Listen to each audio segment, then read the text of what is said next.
Story 1.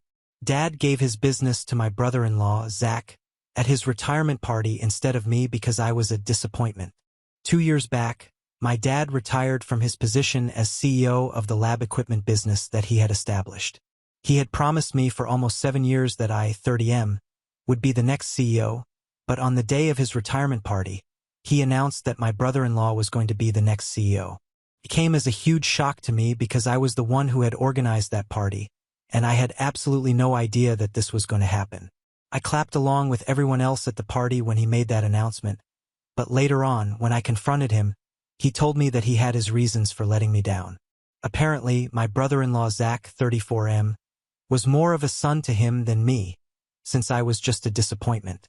Let me just tell you guys that Zach had only been involved in the business for about a year at the time, whereas I had given 7 years of my life to the company.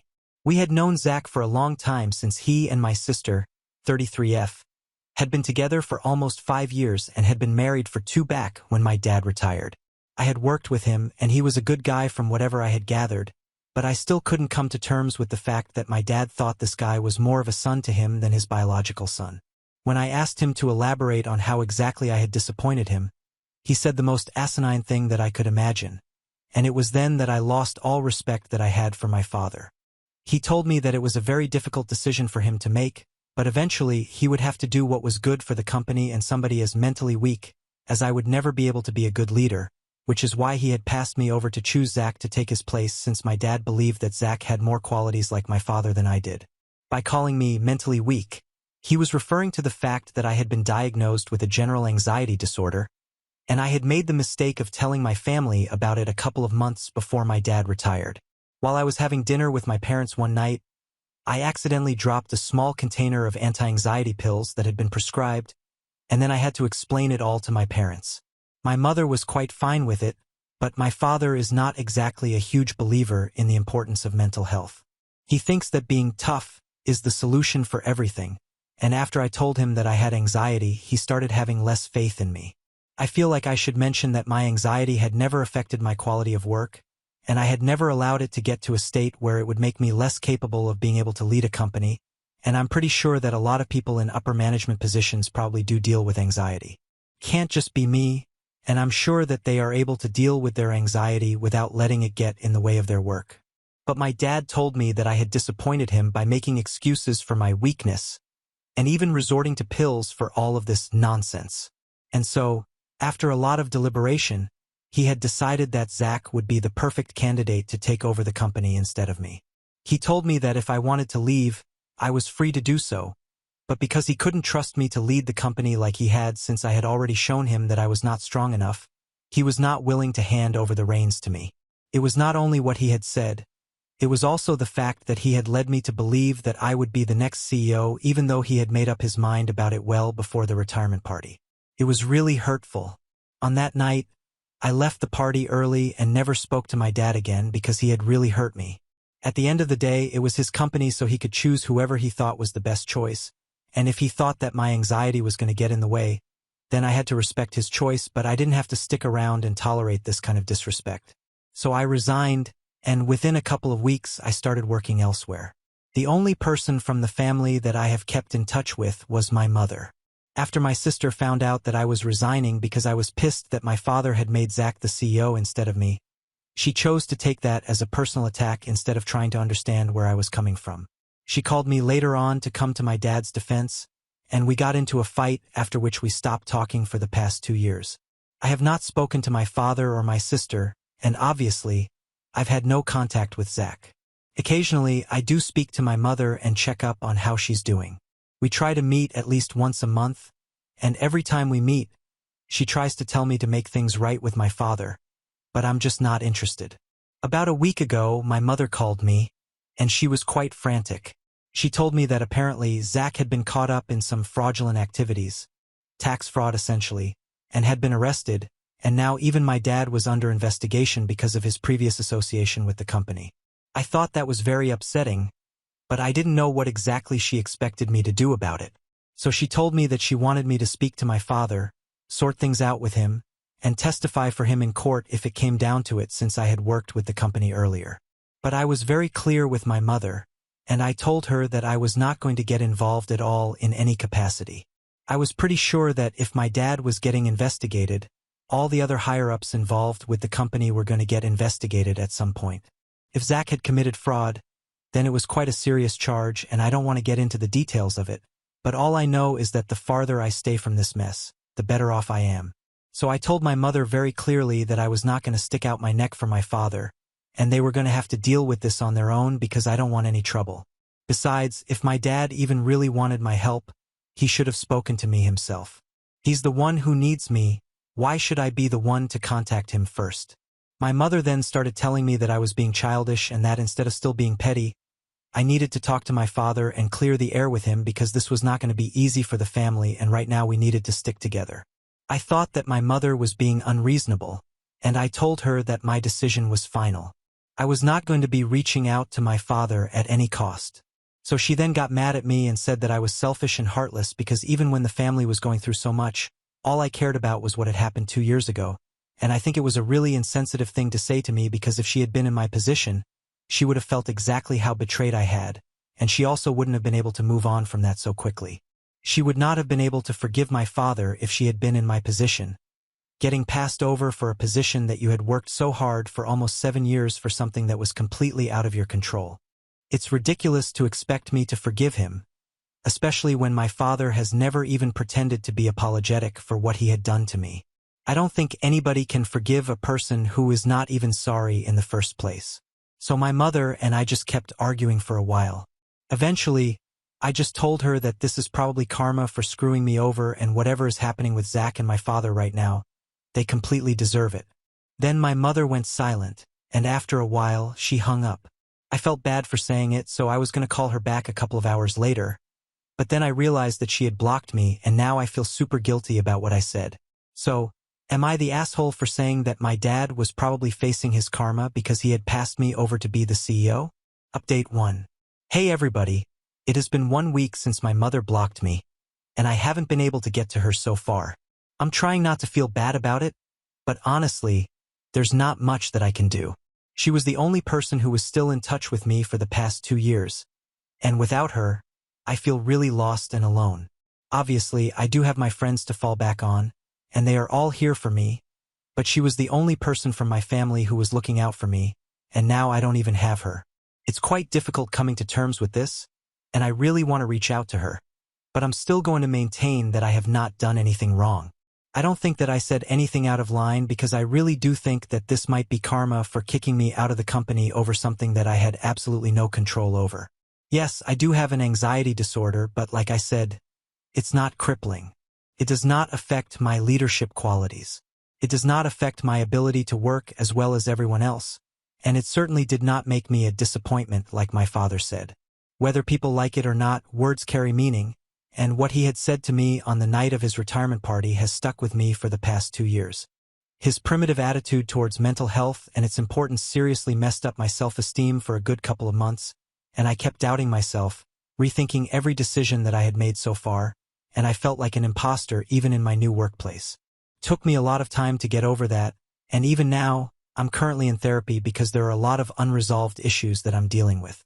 However, it has never once affected my ability to work, and I'm one of the best employees at my workplace, something my bosses keep reminding me of since they plan on promoting me pretty soon. So I really do think that my dad messed up big time, and if my mother can't see that, it's not my fault. It just sucks that she's choosing to take my dad's side on this instead of telling him to suck it up and apologize to me. I can't understand why she thinks that I should be the one to make amends first, but one thing is for sure. I'm not doing jack for the family until they tell me that they are sorry for everything, and they have to say it like they mean it. I'm not going to be used again for their personal gain. Update 2. My sister came by to visit me today, and it was very tense because she was hysterical. She just wanted me to help her out since her husband was in huge trouble. But honestly, I don't even know what they expect me to help them out with. My hands are tied here. This is a federal crime, and I don't think I can do anything to help them out. She looked like she was in a terrible state, which is why I had invited her in, and I tried to be kind to her to the best of my abilities because I'm not heartless. I can't just slam the door when somebody is suffering so much. Anyway, She just kept crying on my shoulder and kept telling me that she had no idea that any of this was happening. And if she had, she would have put an end to it immediately. She told me that she's really worried about what's going to happen with him, and she wants me to use my connections to bail him out.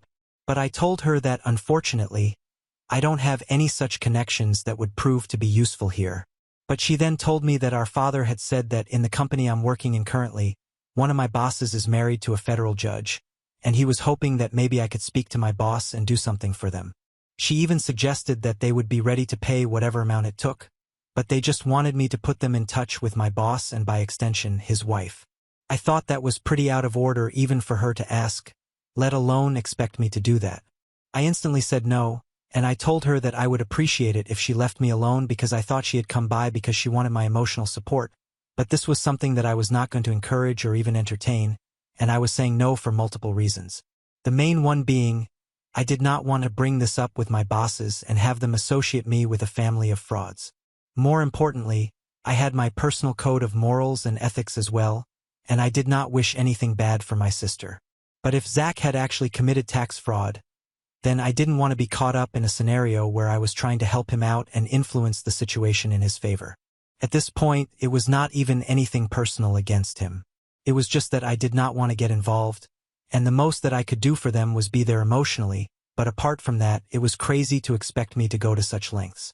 When I said no and asked her to leave, my sister started sulking and said that she couldn't believe that I was still holding a grudge against her husband for something that was not even his fault. I tried to explain to her that this was not about that, and as a matter of fact, I had never really blamed him for what had happened with my father. It was my father's decision to give him the position instead of me and allow him to take over the company, and if I was in his place, I probably would have accepted that position as well without thinking about who actually deserved it. So yeah, maybe I resented him a little bit, but I didn't hold it against him, and I definitely did not hold a grudge against him. He was just simply not important enough for that, and I tried to say that to my sister, but she just refused to even hear me out and said that our mother had been right. It was pointless to try and talk to me because I was still extremely petty and selfish. So we ended up fighting once again, and I told her to leave my house because she couldn't just waltz in and insult me after everything that happened, especially after I had tried to comfort her even though she had never extended that same courtesy to me when I was going through a tough time, and in fact, she had actually fought with me back then because she took it as a personal attack. 2 years later, she was still doing the same thing. So if anybody was being petty and selfish, it was my family, and that comment that she had made about our mother being right about me made me feel really bad because throughout the past 2 years, she had been the only one who was there for me, and now it felt like she had never actually been there for me at all, and it was all for show. I was already very hurt, and my sister refused to leave. She just kept standing there and said one hurtful thing after the other. So it eventually came to a point where both of us started screaming so loudly at each other that I couldn't even make out what she was saying. We ended up cursing at each other, but then she finally left, and I feel terrible about everything that's going on. But at the same time, I feel like they deserve every bad thing that's happening to them. I honestly feel like even keeping in touch with my mother for the past 2 years had been a huge mistake, and I should have just cut my entire family off when I had the chance. Even now, I regret trying to be there for my sister because she was acting hysterical. They are definitely not worthy of my time or energy anymore, and they keep proving it to me again and again, but for some reason, I just keep finding it incredibly difficult to cut them out of my life entirely. I keep thinking about our childhood and how close we used to be, and my heart hurts to even talk about it now. All of this just genuinely sucks. I just wish for it all to be over soon. Update 3. Hey, so it's been 4 days since my sister visited and we got into that fight, and after that, nobody spoke to me for the next 4 days. I almost started thinking that they were going to leave me alone now, but today my parents finally showed up, and this time, I had made up my mind that I was not going to let them in. I had already made the mistake of letting my sister in last time, and then we all know how that ended, so I was not going to repeat my mistake. They were standing outside the door, and I told them to leave because I really didn't think that I had anything to discuss with them, and they couldn't possibly have anything new to say to me that they hadn't already said, so we could just not waste each other's time and let this be. But my dad said that he was not here to ask me for any sort of help, but he was actually here to apologize to me because after a really long time, he had realized that he had done the wrong thing. He told me that he had screwed up in the worst possible way, and he knew that nothing that he said at this point was ever going to make it better. but the least he could do was at least try to talk to me and let me know that he was really sorry for all of this. And I have got to tell you guys that really took me by shock because I really was expecting him to show up and start yelling at me or something. We haven't spoken to each other after the night of his retirement party, and I still remember that he had called me a disappointment. I don't think I'll ever forget that. That was all that I was thinking about while he was apologizing. When he was done talking, I told him that I was really thankful that he had come all the way here to apologize to me, but it isn't that easy for me to forgive him. He can't just apologize and expect everything to be fine just like that, especially when we haven't even interacted with each other in the past 2 years, and he has never made an effort to talk to me either. So I told him that I needed my time, and even then, I wasn't sure if I would ever be able to bring myself to forgive him. It wasn't even the fact that he had screwed me over 2 years back that was bothering me even now, but the fact that it took him 2 years and so much trouble to realize that he had not done the right thing and to finally come and talk to me. That's what made me feel really sad. Even after that, I was just waiting for him to get mad at me and start yelling, but he just said that he was ready to wait for me to come around, and even if I decided never to speak to him again and did not forgive him, he would be fine with that as well. He said that 2 years back, he had made a very stupid decision, and it was not that he hadn't taken my mental health seriously, it was that he had taken it a little too far. He explained to me that his father and all the men in his family had always been really rough and tumble, and he had been raised the same way. He had been raised to believe that what we had to do to get through life was just to fight, and everybody who claimed they had anxiety or depression or whatever, they were just weak, and they were making excuses for themselves and their weakness. And so when he found out that I was taking anti-anxiety pills, he started thinking that maybe I was not up to the task of leading the company. He had built this business from scratch, so he couldn't afford to let that go to waste. It was his fear and paranoia that got to him, and he made the worst decision that he could have possibly made, which has led him to the situation. He then told me that after we stopped speaking, he was really mad at me and resented me for a couple of months, but then he started second-guessing himself and started reading more and more about anxiety and how it functions. A couple of months ago, he started feeling like he might have some symptoms himself as well, and he was planning on reaching out to me to try and make things right, but then this fiasco with Zach came into light and he was not able to do that. After he told me all of this, I felt really weird about the situation, and I still don't know how to feel about any of this, but at the very least, he has apologized to me. I know that after 2 years it's not much, but to me it means a lot.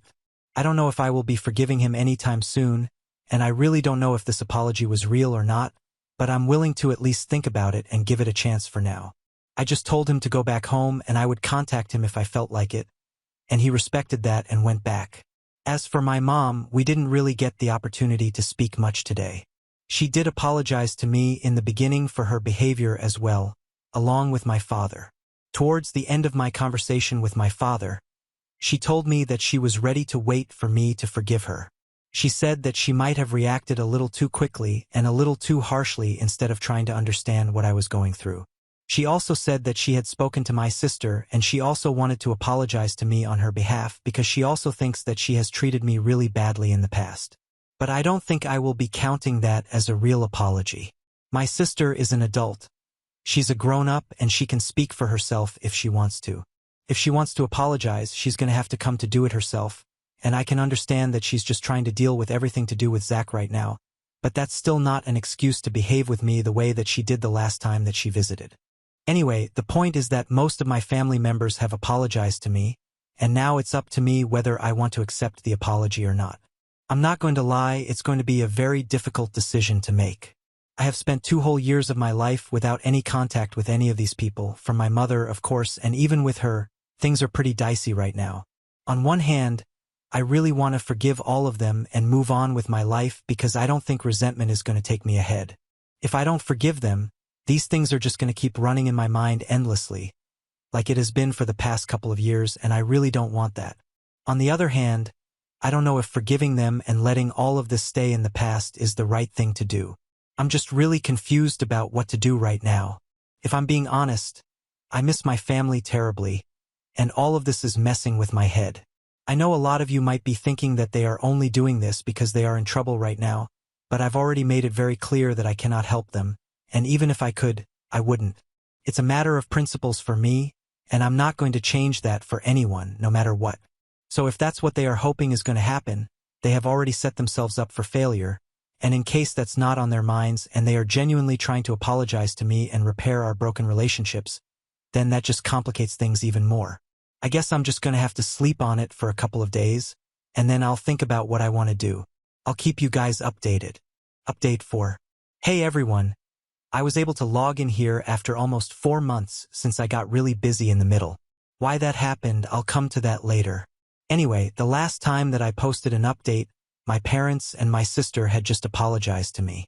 My parents had apologized to me in person, but my sister, I guess she was too caught up with the situation with Zach, and that's why she had told our mother to apologize to me on her behalf. She visited me a couple of weeks after that and apologized to me in person as well, and I told her the same thing that I had told my parents, that I would think about it and let her know what I wanted to do about this. And I did think about it. I took my own sweet time, and last month, I told them that I would like to rebuild my relationship with them, but it had to be at my own pace. I told them that I would be willing to have dinner with them once a month from now onwards and see where it goes, because I'm still not sure if rebuilding a relationship with them is a good idea or not. But they were thrilled and said that they were okay with it as long as I was happy. So that's where it's right now, and we had dinner together a couple of weeks ago this month. It was sufficiently awkward, but I could see that they were really trying to make up for the past by being extra nice to me. Zach was not present at this dinner since my sister filed for a divorce from him 2 months ago, and he had already been fired from the company. My dad offered to make me the CEO, but I declined. I think I need some more time. So my dad is handling things at the company right now, and he is still waiting for an answer from me. I'm gonna think about it for a couple of more months, and then, I don't know, I might accept. For now, I'm just trying to make time for the things that I love, and that includes my girlfriend. She is a really old friend of mine who I started dating a couple of months ago, and that's what has kept me so busy for so long, because now there is more to my life than just work and family drama. In fact, she is the one who convinced me to forgive my family and give them a second chance. I'm really happy that we are together, because so far I have never asked her out, even though I have liked her for a really long time, because I didn't want to get rejected and then end up ruining our friendship. But I'm glad that she took the first step. Now we are together, and I'm as happy as can be. So things are going pretty well for me right now. Now on to the next story. Story 2. My aunt chose to adopt my sister over me when we were kids after our parents passed away. Now, 15 years of no contact. She has Alzheimer's with no family visiting and wants me to see her. I, 23F, lost my parents in a car accident when I was 8 years old. After that, I was raised by my adoptive parents, who happened to be friends of my parents before they passed away. I also had an older sister who was 2 years older than me, whom I have not been in touch with for the past 15 years, ever since we got adopted by different families. My parents had been driving home from the movies at night, and my sister and I were at home with the babysitter. Unfortunately, they were never able to make it back home alive. They collided with a truck whose driver was driving drunk, and that was the end. They were not able to survive that, and soon enough my sister and I had been separated. The reason for our separation was that after our parents passed away, my aunt decided to take my sister in, but not me. I guess for some reason, she believed that I was not good enough to be a part of her family, and so she only adopted my sister. I ended up getting taken in by my adoptive parents, who took me in after my aunt rejected me. She was the one who had put me up for adoption, and I literally had no idea about it. But my adoptive parents were able to find out about it and nip it in the bud by taking me in. Then we relocated to some other place just so that I could have a fresh start. I will always be grateful to my parents, biological and adoptive, for everything that they have done for me, because I don't think I would have been the person that I am today had it not been for them.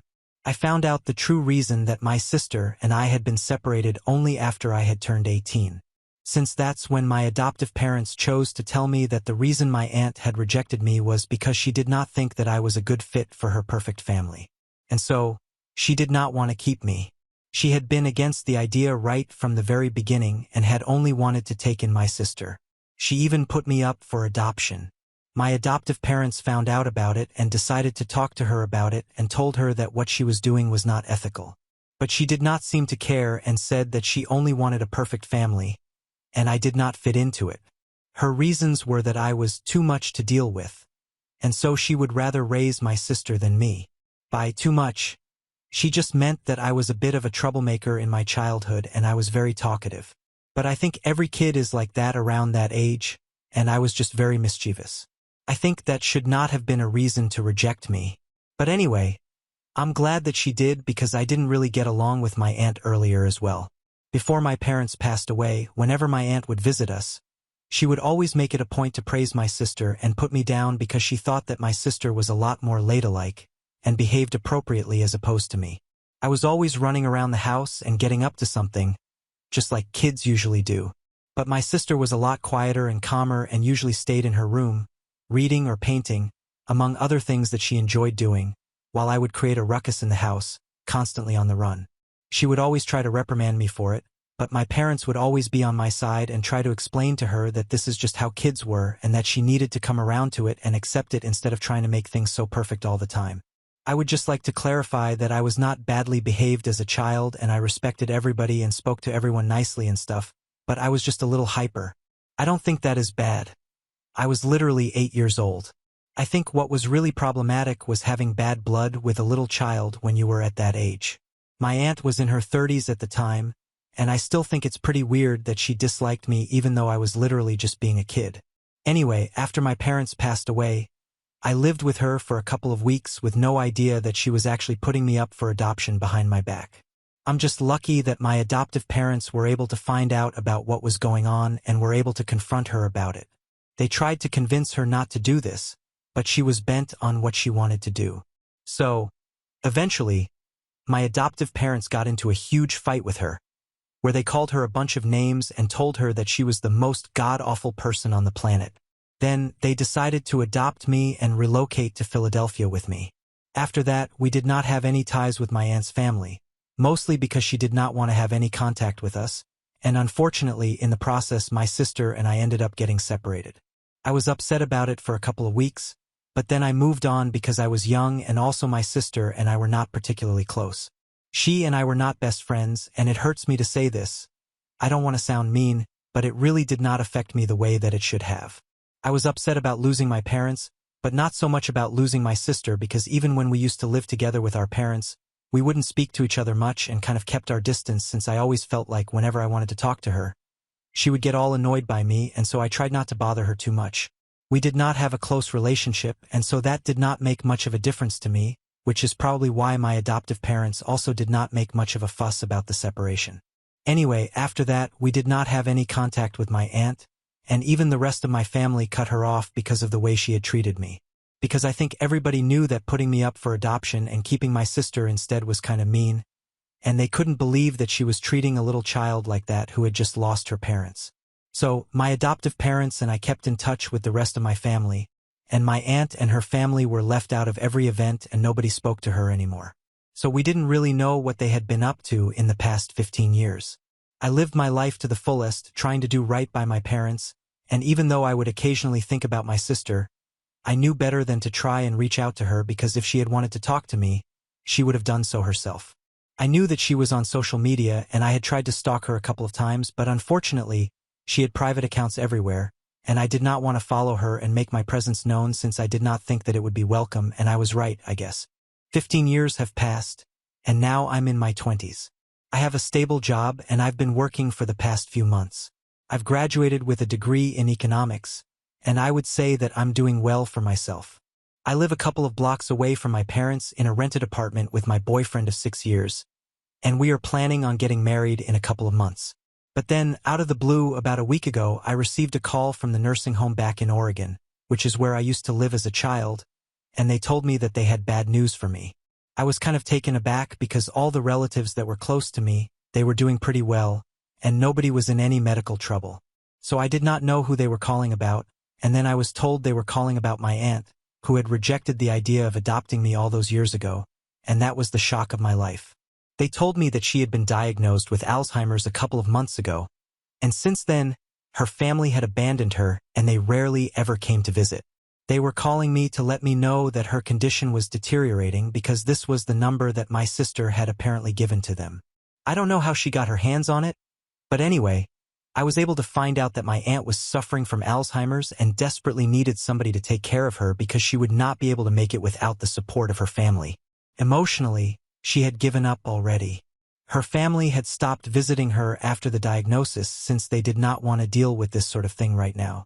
Everybody was busy in their own lives, and so my sister handed over my number to the staff at the nursing home, and they just wanted to keep me updated because they did not know what else to do, and they felt bad for my aunt since she would end up crying every evening because of what was going on with her. She kept begging her kids to visit her, her biological son and my sister, but both of them are busy with their jobs and lives, so they did not visit anymore.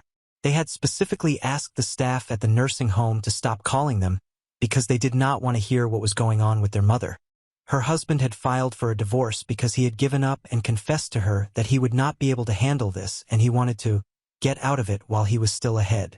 It was just a terrible and pathetic situation for her, and I really did feel bad for her because I don't think anybody, no matter what, deserves to be treated like that.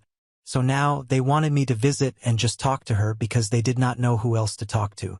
They had also asked my aunt if she would like to meet me, and she had said yes and specifically asked them to call me up and ask me to visit, which is why I'm even more conflicted about all of this. And I've been thinking about it ever since I received that phone call, but I just can't figure out what I want to do. Because on the one hand, I know that not visiting would probably make me a bad person and it would be really mean, but on the other hand, what would I talk to her about? She was the one who rejected me 15 years ago, and now she's asking for me because everybody else has turned their backs on her. I don't even know why my sister would give them my number and ask them to call me since I'm guessing that she knows what had happened all those years ago. I don't even know how she got my number, but I guess I will find out about that later. This is what I have to worry about right now. I have spoken to my boyfriend about it, and he thinks that I should visit her if I feel so bad about it and has even offered to accompany me for moral support. I have even spoken to my adoptive parents, and they feel the same way since everybody just feels bad for her now. Her condition is pretty bad, and if she's asking for me to visit, I don't know if I can turn it down. But there's honestly a big part of me that doesn't want to go because of everything that has happened in the past, and I feel just so incredibly guilty because of that part of me that doesn't want to visit her, knowing what she's going through. So here I am asking AITA if I refuse to visit my aunt who has been diagnosed with Alzheimer's and has nobody to visit her. Update 1. Hey, thank you so much for the comments. I've decided that I'm going to take some more time and think about it. It was only yesterday that I made that post, and my comments have already been flooded with people saying different things, and honestly, this has just led to more confusion for me. So, I guess the best way to deal with this is to just think about it and decide for myself because everybody has different opinions right now. But in other news, I was able to find out what my sister has been up to because I spoke to a couple of my relatives, and I found out that she had been asking around for me, and one of my cousins had, for whatever reason, thought that it would be a good idea to give her my number because she was asking for it. I don't know why that cousin did not think it through because everybody knows that we don't have a good relationship with my aunt and her family, and my sister happens to be a part of the family. So I think she should have asked me before giving her my number. But anyway, the damage has been done now. I'm going to minimize contact with this particular cousin of mine for some time because I'm really pissed about what she did. I thought that it was really stupid, and no amount of apologizing is going to undo what she had done. I was living my life quite peacefully, but then she decided to give my number to my sister, whom I have not even been on talking terms with for the past 15 years, without even bothering to consult me first. I wouldn't even have been able to find out about what was going on with my aunt and felt all this guilt and had to deal with all these emotions. So I kind of blame her for this, but anyway, I'm not going to think about that right now. I also did some asking around about my sister, and people from back home, my relatives for the most part, told me that my sister was not even living in Oregon anymore. Apparently, she had moved to New York a couple of months ago, shortly after my aunt's diagnosis, and she was pursuing her dream of becoming a writer. She was doing a 10-month course right now, and that's why she had decided that she was not going to come back until she had accomplished something. The fact that my aunt kept trying to talk to her pissed her off, so she blocked my aunt's number and told the staff at the nursing home to stop calling her and give them my number. I thought it was one of the most selfish moves ever because, regardless of my relationship with my aunt, I don't think my sister had a bad relationship with her. My aunt had spent the past 15 years of her life raising this woman, and this is what she got for that. I don't even want to talk about her husband and her son since I have nothing to do with them, but I'm just surprised that my sister could be capable of something like this. Granted, I have not spoken to her in 15 years, and I don't know how she is, but when we were younger, she always seemed like a nice girl. So this is quite shocking to me. Anyway, I guess time changes everything, and that's what happened with her, except she did not change for the better. She definitely changed for the worse. I just feel pity for my aunt now because she clearly bet on the wrong person. I told my parents about this, and they were quite shocked because my aunt had put up a huge fight because when they had decided to adopt me, they had even said that they would try to take my sister with me because they did not want to separate us as siblings. But my aunt had told them that she would never allow it to happen, and it had become quite a bone of contention between the two of them. But eventually, it was decided that since neither of us would miss each other too much, it would be better to separate us since we did not seem to care about any of that. I don't know if it was the right thing to do, and I have noticed that even in the comments, a lot of people have been giving my adoptive parents a lot of flack for it. But let me just remind you guys that they were adopting me, and then they were not exactly financially stable as they are now, so that was a big deal for them. They were doing their best, and I really appreciate that about them. I don't think I need to defend them because they did what was right, and that's it. I don't think they deserve any of the harsh comments that they received here, but that's fine. It's the internet, and I wasn't expecting any better, to be honest. Anyway, they told me that she had been fiercely protective of my sister and had made it very clear that she was not going to give up her custody, come what may. So now to find out that my sister had abandoned my aunt was just purely shocking. Update 2. Hi, so I received a call from the nursing home once again today. It has officially been 2 weeks since the last phone call, and today they were asking me if I had made up my mind about whether I was going to visit or not, and I told them that I needed some more time because honestly, I'm really busy with work right now and I'm swamped. I have no time to do anything and also to plan an engagement party because my boyfriend just proposed to me 2 days ago, and if I'm being honest, my aunt is the last thing that I have on my mind right now. I have a gazillion things to think about, so I just can't afford to spend my time worrying about my aunt. I know it does not make me a bad person because let's be real, I have not met this woman for the past 15 years. I don't think I can feel that bad for somebody that I don't even know. On a human level, maybe I feel bad for her because I can have empathy for someone I don't know, but more practically, I'm not going to go out of my way to do something for somebody who does not have any relation with me. She never bothered to reach out to me or apologize to me in the past 15 years. So why should I do something for her and try to be there for her when she never did the same for me? She rejected me when I was literally just 8 years old, and I'm rejecting her when she's sick. That's it, there's nothing personal. I'm just too busy. I explained my situation to the staff and they seemed to understand, so I guess that's that. I'm going to visit her later if I get the time to do so. I told my parents and my boyfriend about my decision, and they seemed to be on board with it. They told me that it was not my duty to visit her and take care of her. I owe her absolutely nothing, so it does not make me a bad guy at all, and that was quite reassuring for me. She should be mad at her children and ask them to visit instead of me because they actually owe that to her, not me. Update 3. Hey, so I mentioned in my earlier post that I got engaged a couple of days ago, and today I threw an engagement party for my friends and family. I went back to Oregon, and that's where we had the party because that's where most of my family lives, and incidentally, my boyfriend's parents are also from there, which is what we actually bonded on initially. Anyway, we posted a lot of photos on Instagram and stuff, and I guess somehow my sister was able to find out about it, so she reached out to me about an hour after the party was over and congratulated me. This was the first time that I had heard from her in almost 15 years, so you can understand that this was a pretty huge deal. Now, under usual circumstances, on other days I probably wouldn't have responded to that message, but I was kind of tipsy today because I had a couple of drinks, and I was also in a really good and celebratory mood. So I decided to be nice to her because why not? So I responded to her, and I thanked her for congratulating me, but then curiosity got the better of me, and I just couldn't help myself. So I asked her what had made her text me after so long because given the circumstances, I did not think that she was ever going to talk to me because I guess she knows what she has done by giving our aunt false hopes that maybe I'm going to call her and get in touch with her and stuff. She was behind it, so I did not expect her to text me and be nice to me, let alone congratulate me. So I asked her what was going on, and well, I've been able to find out a lot of things which has helped me make sense of a couple of things, and I'm still trying to wrap my head around it. It's 1 o'clock in the morning right now, and about half an hour ago, I got off a really long phone call with my sister. I haven't even talked to my fiancé or my parents about it because they're both dog-tired, and the kind of things that I have found out, I think I will talk to them the next morning since this is just heavy stuff. Anyway, after the initial small talk with my sister, when I asked her why she had gotten in touch with me, She told me that she believed that she owed me an explanation. So I told her that she indeed did, and then she asked me if she could call me. So I told her that she could since my fiancé had already passed out and I did not have much else to do. And then she called me, and we ended up talking for almost 3 hours because there was so much to discuss. First off, she started by apologizing to me for putting me on the spot and told me that it was actually my aunt who had asked her to provide the nursing home staff with my number, and that's why she had done what she did. So it was actually not even her idea, but it was my aunt's. And then she started telling me exactly why she had abandoned her aunt. So, apparently after she got adopted, life changed for her drastically.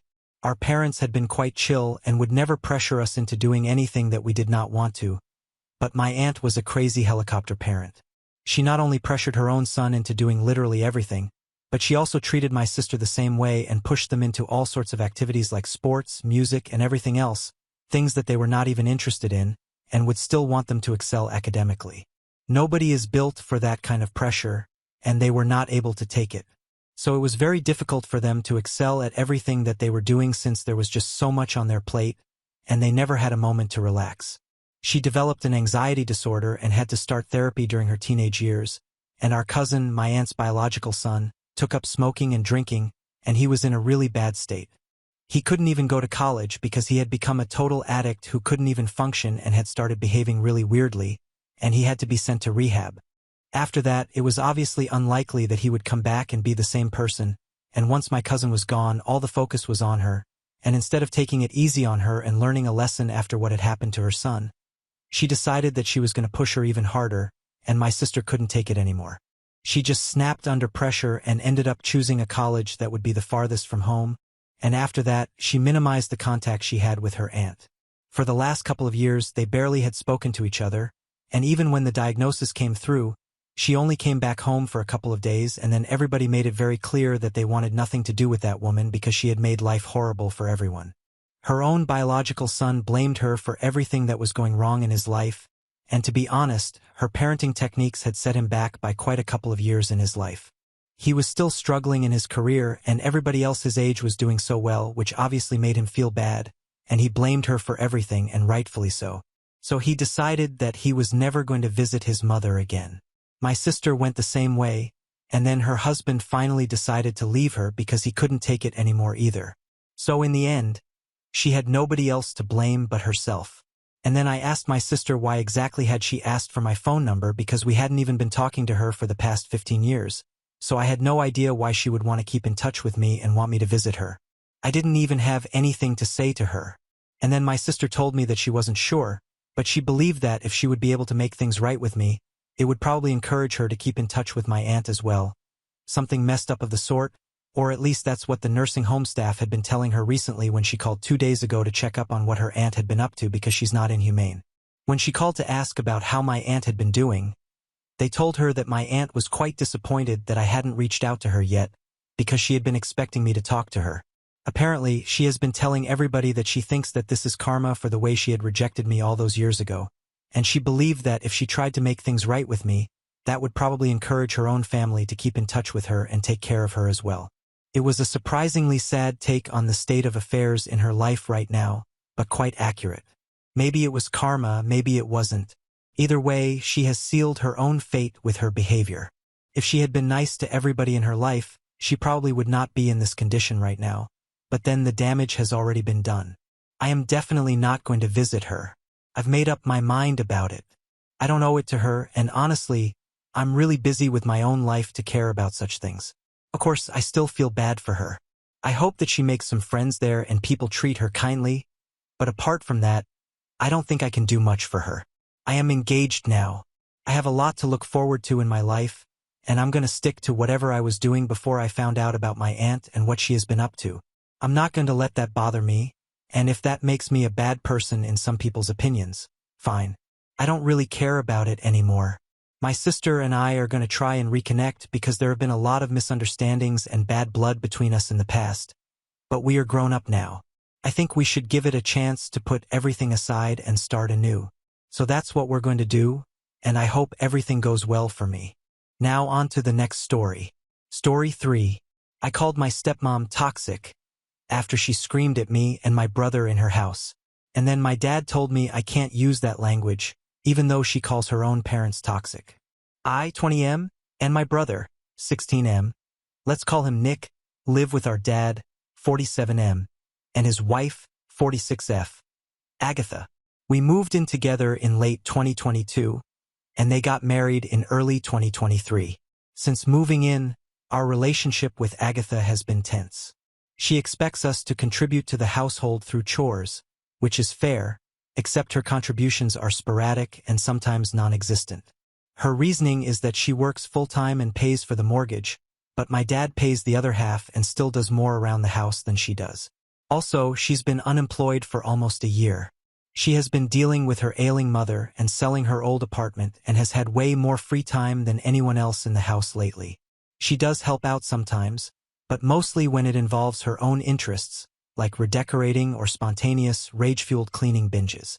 Something important to note, Agatha has mentioned she likely has bipolar disorder and is seeing a therapist. I don't know for what specifically. She has a very short fuse, and if she's already in a mood, any mess sets her off. It's not uncommon to get texts like, "Clean this effing kitchen." I understand anger, but whenever I try to talk about where it's coming from, the response is basically she just doesn't like being reminded that other people live in her house. She's implied multiple times that she got married under the understanding that Nick and I would move out soon, and that we'd basically self-manage and not make messes, even though she's just as messy as the rest of us.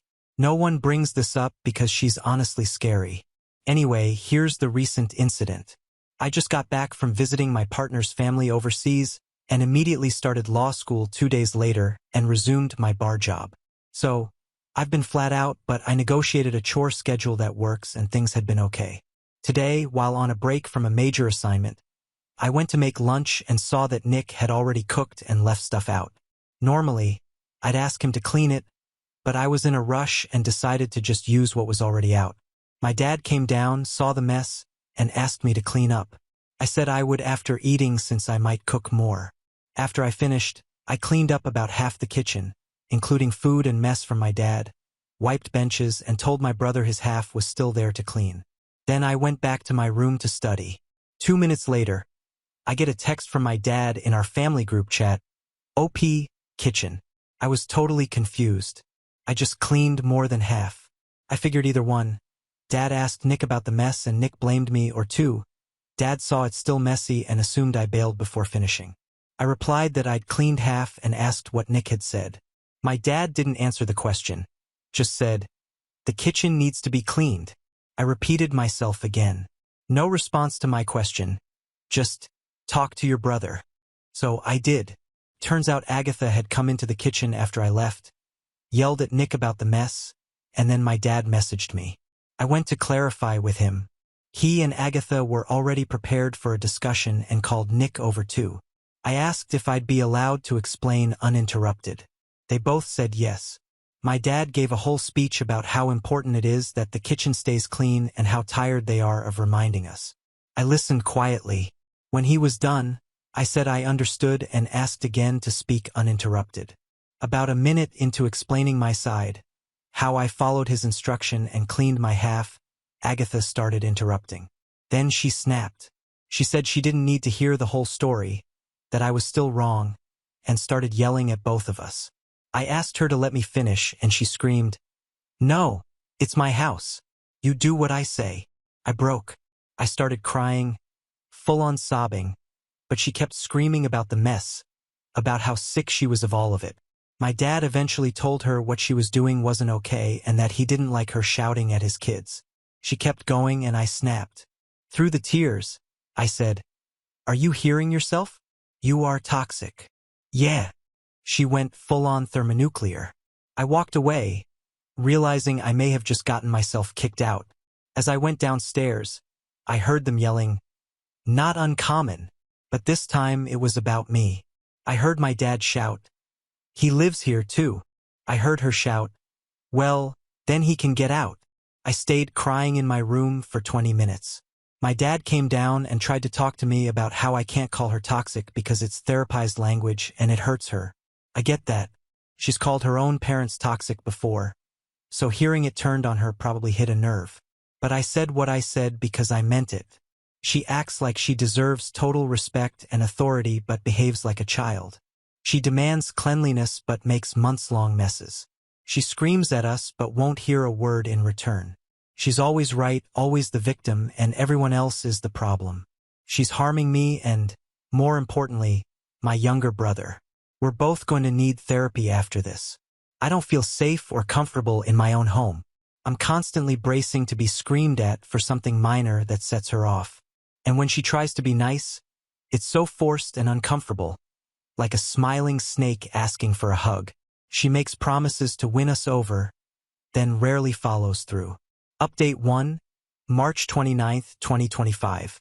So, yesterday after I posted to Reddit, my brother, my father, and I went grocery shopping, sort of just to get out of the house. While we were out, I expressed how I was feeling to him, the fact that if I was in his position, the relationship would be over. He basically just said he was trusting her to change and that he had seen her change. I personally haven't seen any change. What I've seen is her becoming more and more reclusive, being less involved with our lives, and our relationship with her becoming more tense as a result. Late last night, after venting to my partner about the whole situation on the phone, and reading some really kind and insightful replies, I was literally crying while reading them. Thank you. I locked and barricaded my door before going to sleep. I just didn't feel safe to sleep in an unlocked room. This morning, my dad knocked on my door. I removed the stuff from behind it and we had a quick chat. It was brief but dense, so I'll try to summarize. Apparently, she wasn't home last night and she's going out tonight. I told him that what she did yesterday was abuse and I refused to have it happen again. Dad said that he would face her with an ultimatum. Change or they're done. I told him that the only thing that was guaranteed is the abuse and pain that's already happened and will likely continue. This isn't the first time she's been asked to change. I told him that my brother and I have already been hurt and that we'll need therapy because of this. He acknowledged that and said maybe it will be best if they just live separate for the next few years with us living with him until we move out. I said I thought this is a good idea. He admitted that she doesn't want a relationship with us. She only tries as he wants her to. I said that when my brother and I move out, his relationship with us will be worse because of the way she isolates him. He said that the reason she has such a hard time with us is because she hates having to ask us to clean and do our chores. I said, sure, but she's not the victim here. She lives surrounded by her own mess all the time, and we don't say anything, let alone yell or scream. I said very clearly that we don't feel safe or comfortable in our own home. What she is doing is abuse and emotional manipulation. It's not okay. The fact that it's happened at all should be the end of it.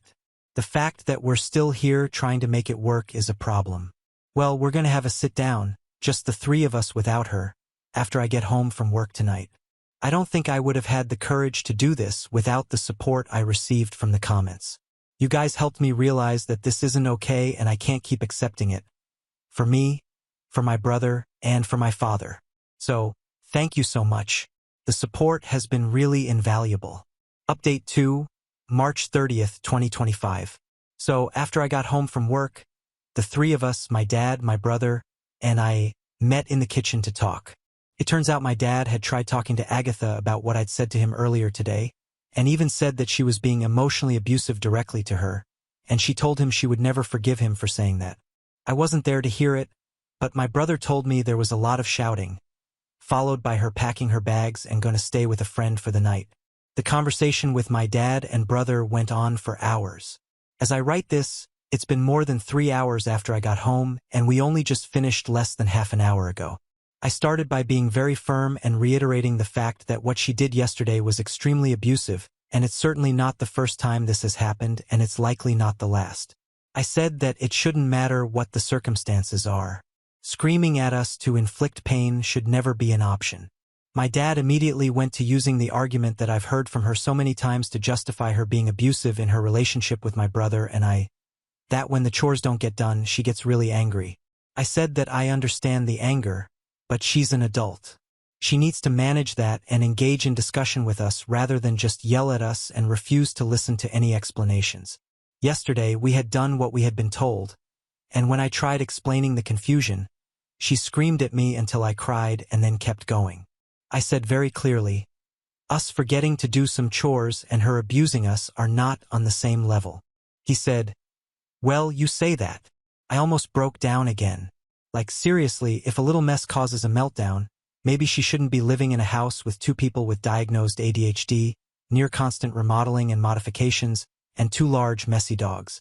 Not to mention that she herself is far from perfect. I said that it is not okay that she'll just imply eviction to keep us in line. She'll say things like, you better unpack that dishwasher. I pay for the roof over your head. You need to pull your own fucking weight in this house if you want to live here. She said this to my 16-year-old brother over dishes. There was a lot of back and forth about this thing of us provoking her. Eventually, I used an analogy to try and explain it. If someone is in an aquarium with a shark and they cut themselves, accidentally or not, and the shark enters a frenzy and attacks, the question shouldn't be, why weren't they more careful? There's a shark in there. It should be, who the fuck put that person in the tank with a shark? I think it got through to him. He asked me what I expected him to do. They're married. He can't just leave. And I asked, why not? What would need to happen for you to get us and yourself out of here? Physical abuse? One of us getting pushed down the stairs? Because that's the way it's going. After that, things shifted a little. It became much less oppositional discussion as he came to the realization of what had to happen. He did say that the 4 of us, including Agatha, would need to sit down and talk about what needs to be done. I don't really want to do this, and I'm honestly scared about seeing her again. The last time I stood up to her, she didn't speak to me for a week, and she used this glare that made me feel uncomfortable in my own skin. She only started talking to me again after I foolishly apologized to keep the peace. I feel quite sad for my dad at this point. He's barreling towards a second divorce, and his children are being abused by the person he loves. It's a tough situation for him to be in, but I have to ask how he didn't see it coming. The conversation ended with hugs and my dad went upstairs to go to sleep. My brother and I kept talking and eventually we started talking about how things were going with his girlfriend. He made a joke and we laughed, maybe a little too loud, and I looked at the stairs almost out of instinct, expecting her to come down and yell at him to clean the kitchen and go to bed. I realized I don't have to worry about that right now. I really hope I never have to worry about that again. Again, thank you so much for the support. I'm not one to advocate so hard for myself. Maybe one of those issues for therapy, but you helped me realize that I don't owe her endless chances to change, and the support from you guys has given me the strength not to back down again. So really thank you. And if something happens, I'll be sure to update you. Now on to the next story. Story 4. My boyfriend was crying over his ex getting engaged, then proposed to me the next day as his second choice. So, I left him and found out he left the country to win her back. I, 22F, met my boyfriend, 24M, about 3 years ago through some friends who all went to the same university. We were at this house party, and he was just sitting in the corner not talking to anyone. Initially, I thought he was just one of those pretentious guys who thinks he's too good to socialize. But then our mutual friend, Jake, introduced us and explained that he's just really shy around new people. When we first met, he was super guarded and didn't really talk much. I was the one who pursued him because I thought he was cute and I liked how quiet and mysterious he seemed. We exchanged numbers that night, but he never texted me. So, after a few days, I decided to text him first. It took him forever to reply to my messages, but eventually we started talking more regularly. We were long distance for a while since I was living in Oregon finishing up college and he was in Washington working at some tech company, but we made it work with weekend visits and stuff. The drive was like 4 hours each way, which sucked, but we'd take turns visiting each other. I finally moved in with him last year after I graduated because there were more job opportunities in his city anyway. So, here's the thing about my boyfriend. He's only had one serious relationship before me and some random hookup. He doesn't talk to the hookup girl anymore because apparently she was crazy. His words, not mine. But he stayed friends with his ex up until about 2 years ago when she cut contact with him. They dated when he was a teenager for like 2 years and then she dumped him because, and I'm quoting what he told me, he had no self-respect, whatever that means. Whenever I asked him to elaborate on that, he'd just get all quiet and say something vague like, "I was different back then," or, "I let people walk all over me." I'll be honest, I was always jealous of this ex. She's gorgeous.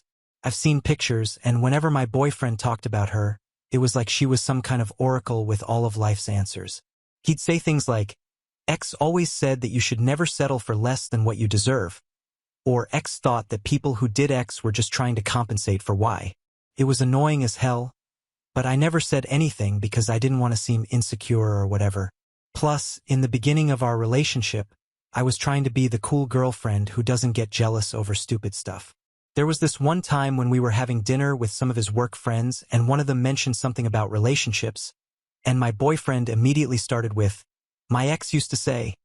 I just sat there feeling like a complete idiot while he went on about her wisdom for like 5 minutes. His friends all exchanged these looks that I couldn't quite read, but no one said anything. I remember excusing myself to go to the bathroom and just sitting in the stall trying not to cry. When I came back, the conversation had moved on thankfully. I was actually kind of relieved when she cut contact with him because I thought maybe he'd finally move on. And for a while, things seemed okay.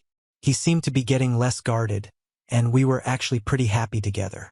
Then this past January, I think it was a Tuesday night or maybe Wednesday, I woke up in the middle of the night to pee and noticed my boyfriend wasn't in bed. It was like 3 a.m. or something. I heard some weird noises coming from the living room, so I went to check it out. He was sitting on the couch in the dark, and I could tell he was crying because of the weird sniffling sounds. The light from his phone was illuminating his face, and I wasn't sure if I should say something or just leave him alone. I mean, everyone deserves their private moments, right?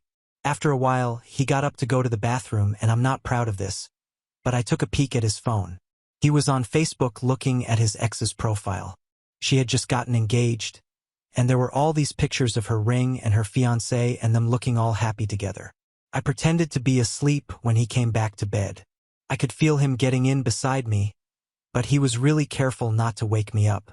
He was still sniffling a bit, and it took him a long time to fall asleep. I just laid there feeling like crap, not knowing what to do. The next morning, I wanted to ask him about it, but he seemed totally normal. Made coffee, kissed me goodbye before heading to work, texted me during his lunch break like he always does. I kept waiting for him to bring it up or show some sign that he was upset, but nothing.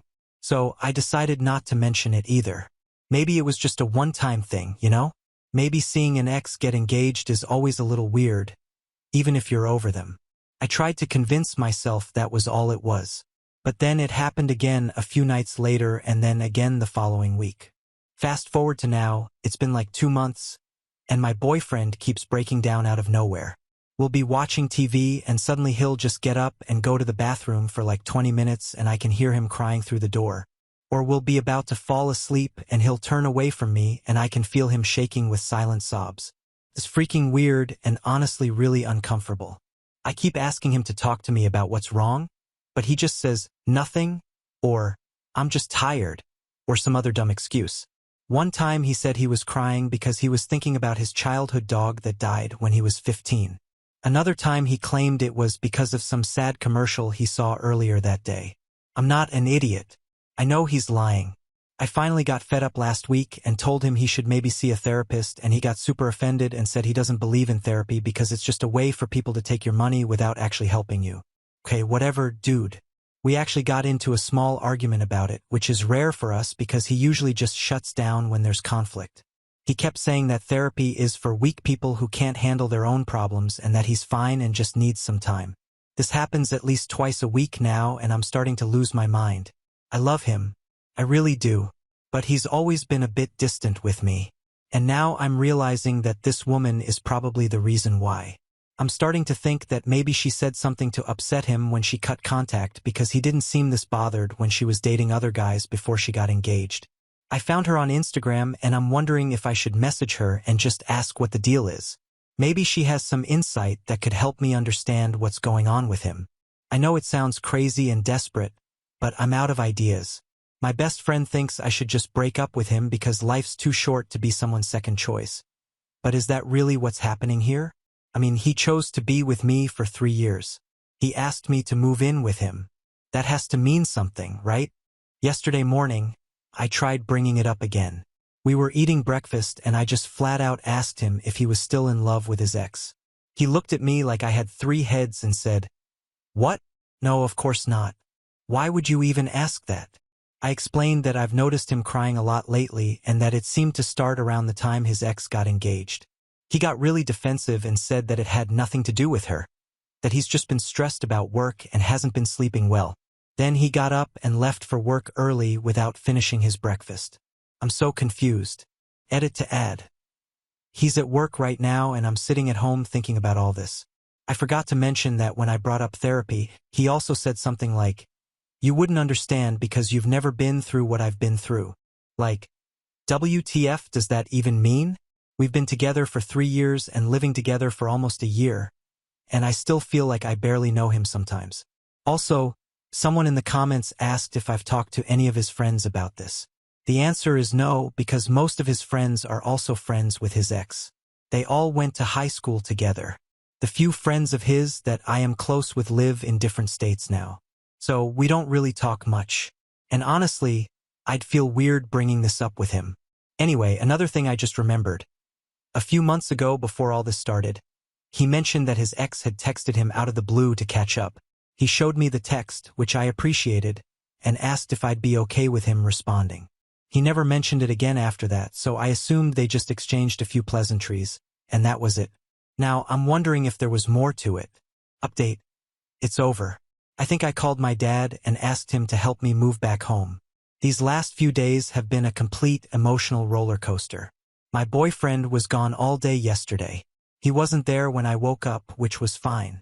I figured he just went to work early or something, but he still wasn't home when I went to bed. I texted him a few times, just a good morning when I woke up, and then 2 more at night asking if he was coming home for dinner and if he was all right. I tried calling him too, but he didn't pick up. I was worried sick, but also getting kind of pissed off. I even called his work to see if he was working late, but the receptionist said he had left at his normal time. I called a couple of his friends, but they hadn't heard from him either. I started to get really worried that something had happened to him, like an accident or something. I was about to call the police when I got a text from him at like 11 p.m. just saying, "Sorry, need some time to think. We'll be home tomorrow." I felt like I deserved some answers, so I decided to snoop through his stuff. I've only done it once before when I was feeling really insecure about his relationship with his ex. Well, on his laptop, hidden in a bunch of random subfolders, I found this MS Word document with his ex's name. I opened it and read it, and I'm pretty sure it's a saved copy of the last conversation he had with her before she cut contact with him. It started out normal enough, just catching up and stuff, but then he asked her how her relationship with her boyfriend, now fiancé, was going. She said it was good and that she was happy. Then it got super weird because he said something like, "Really? Are you sure?" She said yes and asked why he was being weird, and he said, "I don't know. I don't believe that you're that happy." I can't remember everything exactly because my head was spinning while reading it, but he basically told her that her fiancé would never treat her as well as he did, and that they've known each other for so many years and managed to stay friends after their breakup, that they've helped each other grow as people, and that she should really give him another chance. He literally told her that he's waited for her all these years and that he loves her and always believed they'd wind up together. This was all while he was with me. She called him an a-hole, rightfully so, and told him that he had a lot of nerve to say all that to her when she told him a long time ago that they would only ever be friends. She also called him an even bigger a-hole for doing this while they were both in relationships. She told him to go to hell and to break up with me for my sake because I deserve better. That's not even the worst part. This morning, my boyfriend finally came home around 6 a.m. looking exhausted. He woke me up by calling my cell even though we were in the same damn apartment, telling me to come to the kitchen because he made breakfast. So, I went to the kitchen and he had made this amazing breakfast spread with a ring box in the middle of the table. He told me to open it. I did. It was an engagement ring. He said something cheesy like, "These last 3 years with me has been an adventure, and he hopes to keep making new adventures with me." I guess that's when I snapped out of whatever fog I've been in. And I just exploded. I demanded to know where he was all day yesterday, why he wouldn't contact me, why he's been crying over his ex for the last 3 months. Everything. And get this, he got mad at me for being mad. He had the nerve to say that I should be happy because he was proposing. And wasn't that what I wanted? I asked him why he would propose when it's so obvious that he'd rather be with his ex.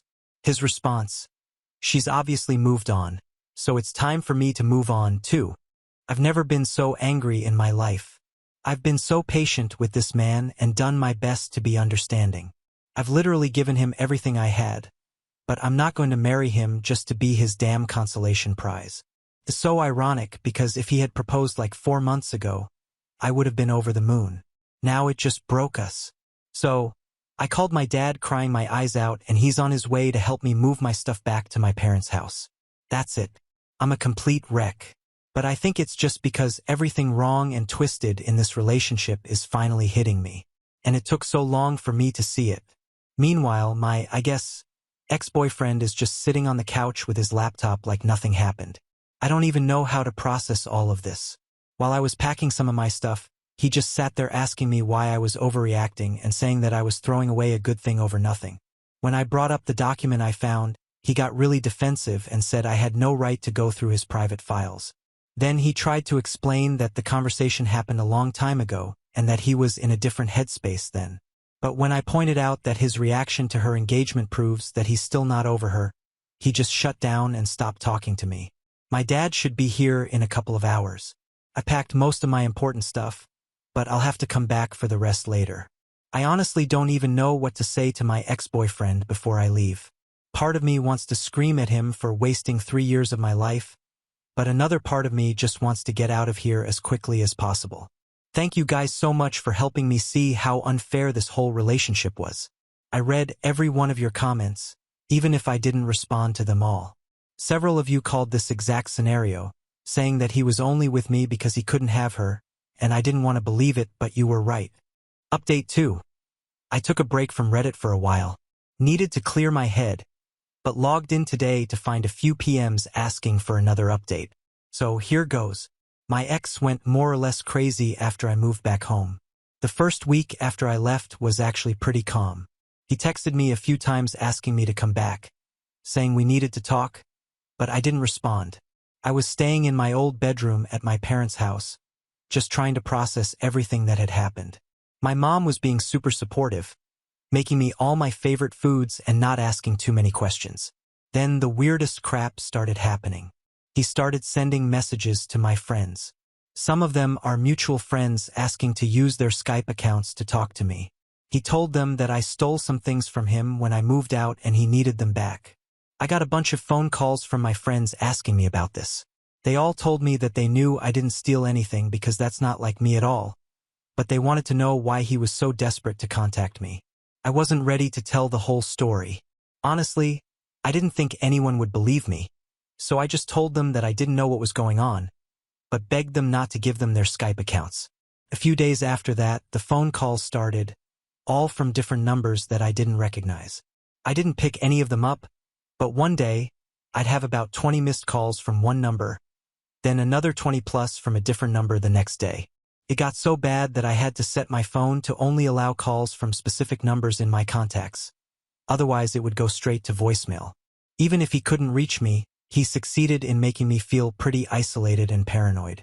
I really don't know what his endgame was here. Did he think that if he harassed me enough, I'd give in and talk to him? Did he really believe that I stole something from him? Or was that just an excuse to get in touch with me? None of it made any sense. There was one really creepy incident where I went out for coffee with a friend and I swear I saw his car in the parking lot. I pointed it out to my friend, but by the time we looked again, it was gone. Maybe I was just being paranoid, but it freaked me out. I started being more careful about where I went and who I told about my plans. After about 5 days of this crap, I broke down and told my mom everything that happened. She didn't say much. She mostly just let me talk and cry it out. Afterwards, she told me that I made the right decision, but that there's absolutely no reason why I should be going through this alone. She said that she didn't want to push me to tell her what happened until I was ready, but that the best thing I could be doing right now is spending time with people that love and support me. So, after going with me to get my phone number changed, she encouraged me to start calling my friends and telling them what happened and to just hang out with them more in general. I had it stuck in my head that everyone would side with my ex and tell me that I made a terrible mistake, that his intentions were good, and I blew things out of proportion by thinking that he only proposed because his ex-girlfriend got engaged. But I was actually overwhelmed by my friends' responses. Apparently, my ex had been telling everyone that we broke up because I had major jealousy issues over his ex. But once they heard my side of the story, I was actually shocked by how many of them said that it made sense. They've all told me that I've done the right thing and that they'd back me up no matter what. I just felt this huge sense of relief, and I've been making an effort to go out more. So that's basically it. I'm just going through the motions, and I'm going to make an appointment with a therapist. I wish that I had something more profound to update you guys with some added wisdom, but I don't. My best advice for anyone going through something similar is what my mom told me. Surround yourself with people that love and support you. I'll update again if anything significant happens. Update 3. Hello, Reddit. I just wanted to update you guys on some things that have happened. I also wanted to apologize for not responding to any of the comments in my last post. I wasn't in a great place at the time and wasn't feeling up to it. So, a bunch of stuff has happened since my last update, though nothing super dramatic. Thankfully, it's been about 3 months since I moved back to my parents' house, and things have finally started to settle down a bit. First, my ex mailed me the engagement ring that he bought shortly after my last update. Came in this small padded envelope with no note or anything, just the ring. I didn't know what to do with it. I wasn't sure if the ring was what he had been claiming that I stole. I also felt weird about mailing it back because what if he claimed that he never got it? So, my dad volunteered to personally deliver the ring back to him. I don't know if anything was said when my dad brought it back, and I never asked. My dad isn't really the type to make a scene, but he was pretty pissed about the whole situation, so who knows. Part of me was curious about whether it was an expensive ring or not, but I didn't want to take it to a jeweler or anything to find out. It looked nice, but I'm not an expert on these things. I just know that if I had accepted his proposal, I would have worn that ring thinking it symbolized our love when really it was just a consolation prize because he couldn't be with the person he really wanted. That thought makes me sad and angry at the same time. Second, I heard from some mutual friends that a couple weeks ago, my ex bought a plane ticket and flew to NYC to try and talk to his ex. Freaking wild. Right? Somehow he found out the name of the company that she worked for, looked up its location, and waited in front of the building all day like some kind of stalker. I have no idea what happened, but apparently there aren't any signs of her coming back with him. So, I'm assuming that it didn't go very well. I can't believe that he did that. And I can't believe that I dated someone that was that crazy for 3 years. But I suppose it helps every time that I hear about something like this because it reinforces the fact that I did the right thing. One of our mutual friends who was still close with him told me that after he got back from NYC, he was a mess. Apparently, he got drunk at a bar and started telling everyone that he lost the 2 most important women in his life and that he didn't know what to do. He even tried to get this friend to talk to me on his behalf, but the friend refused. I'm grateful for that at least. I don't need any more drama in my life. I've been staying at my parents' place this whole time, which has been interesting. I love them, but I forgot how annoying it can be to live with your parents as an adult. My mom is constantly checking on me, asking if I've eaten, if I'm sleeping enough, if I'm taking care of myself. My dad is more hands-off, but he has this concerned look whenever he sees me. I know they mean well, but sometimes it feels a bit suffocating. I've started looking for my own place, just a small apartment where I can have some privacy, but the rental market is brutal right now. Anyway, this brings me to where I am now. I started a paid internship with the chance of getting hired full-time about a month ago, and I love it. The company is pretty small, only about 20 employees, but everyone has been super welcoming. There's a group that goes out for drinks on Fridays, and they've invited me to join them a few times. It's nice to have work friends again. My old job was remote, so I didn't really get to interact with my coworkers much, and I'm a little embarrassed to say that I'm attracted to the guy that hired me, who's about my age. There's nothing going on, and I'm definitely not ready or willing to be in a relationship.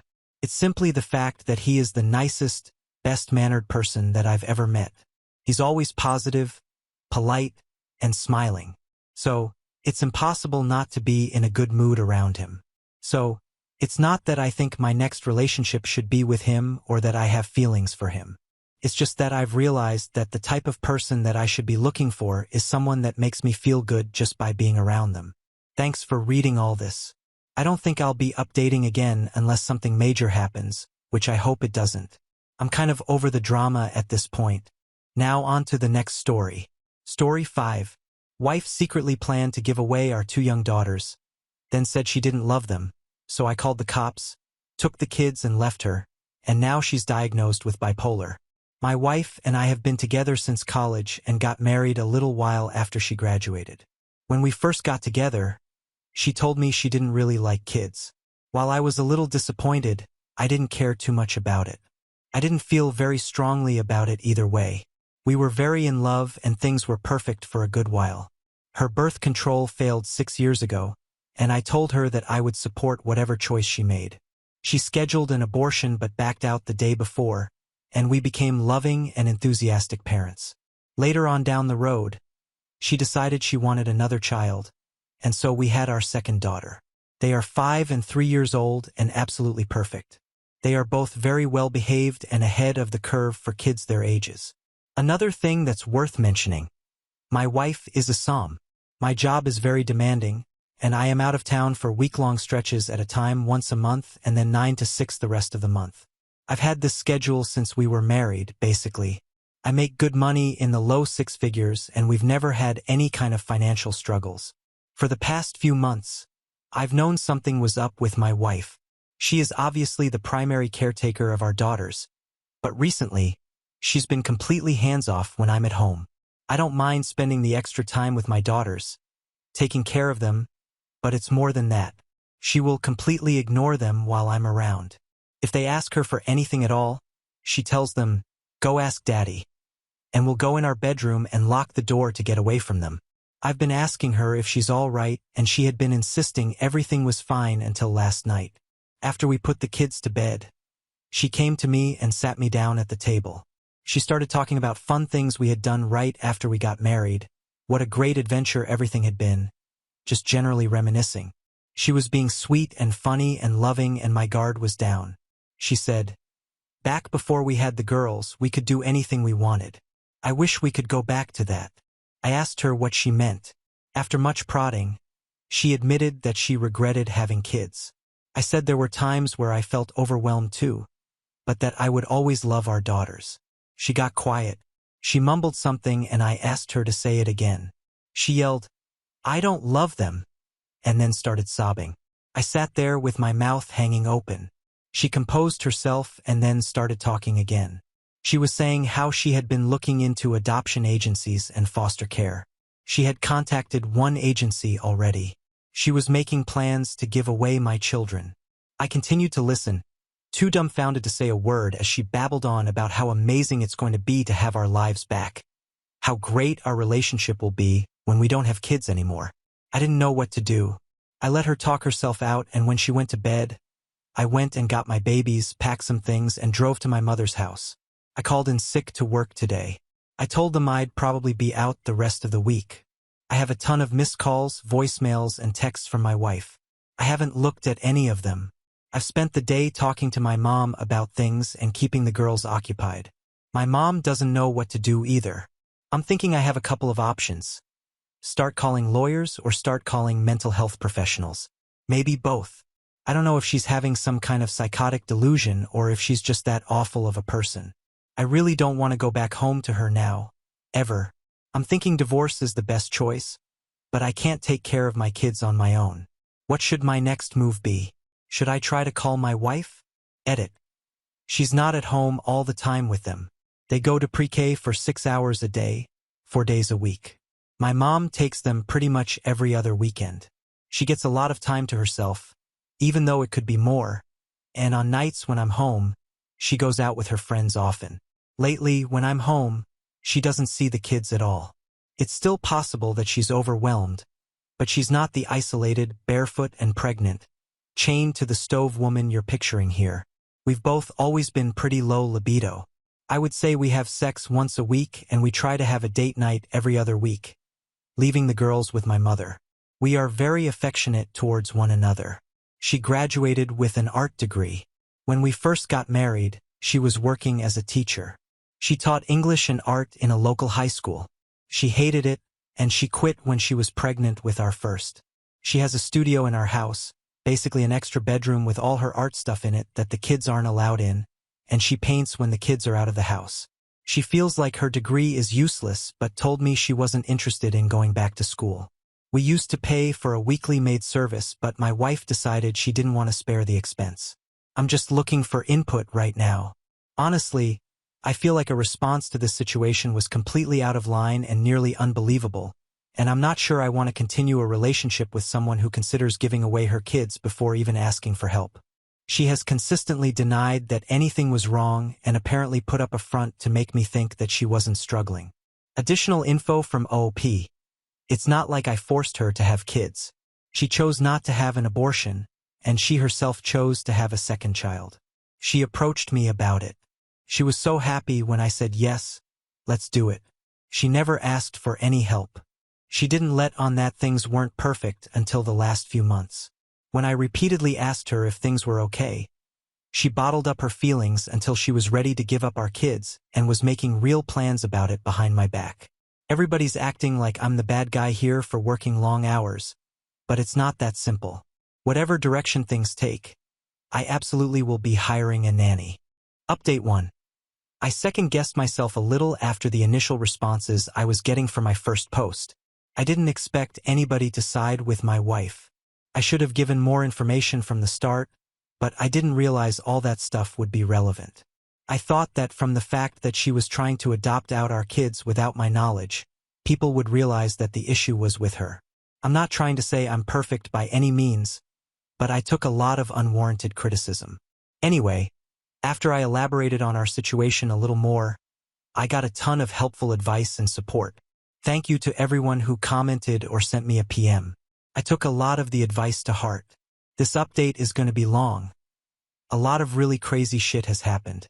I'm in the process of finding a live-in nanny now, and I appreciate everyone who suggested it. Yesterday, I contacted a lawyer for advice and then bit the bullet and called my wife. One of my close friends lives a few houses down, so I explained the situation and had him on standby. I left my daughters with my mom and came back to the house to meet with her. She was absolutely furious. The first words out of her mouth were, "Where the fuck have you been, you piece of shit?" When I got to the house, she berated me for leaving without saying a word to her or answering the phone. She accused me of cheating on her, called me a pig and an asshole, and ranted for a good 15 minutes straight. She didn't say a word about the kids, didn't ask me where they were or if I had taken them. It's like she had forgotten they existed. I cut her off, told her where I had been, and that I had taken the girls to my mother's house. She seemed caught off guard. She asked me why. I explained to her that the way she had talked about adopting them out was not acceptable, and since she didn't care about them, I didn't think they were safe around her. She blinked and said, word for word, "Wait, you want to keep them? Don't you love me?" I lost it. I'm not proud of it, but I couldn't hold it together.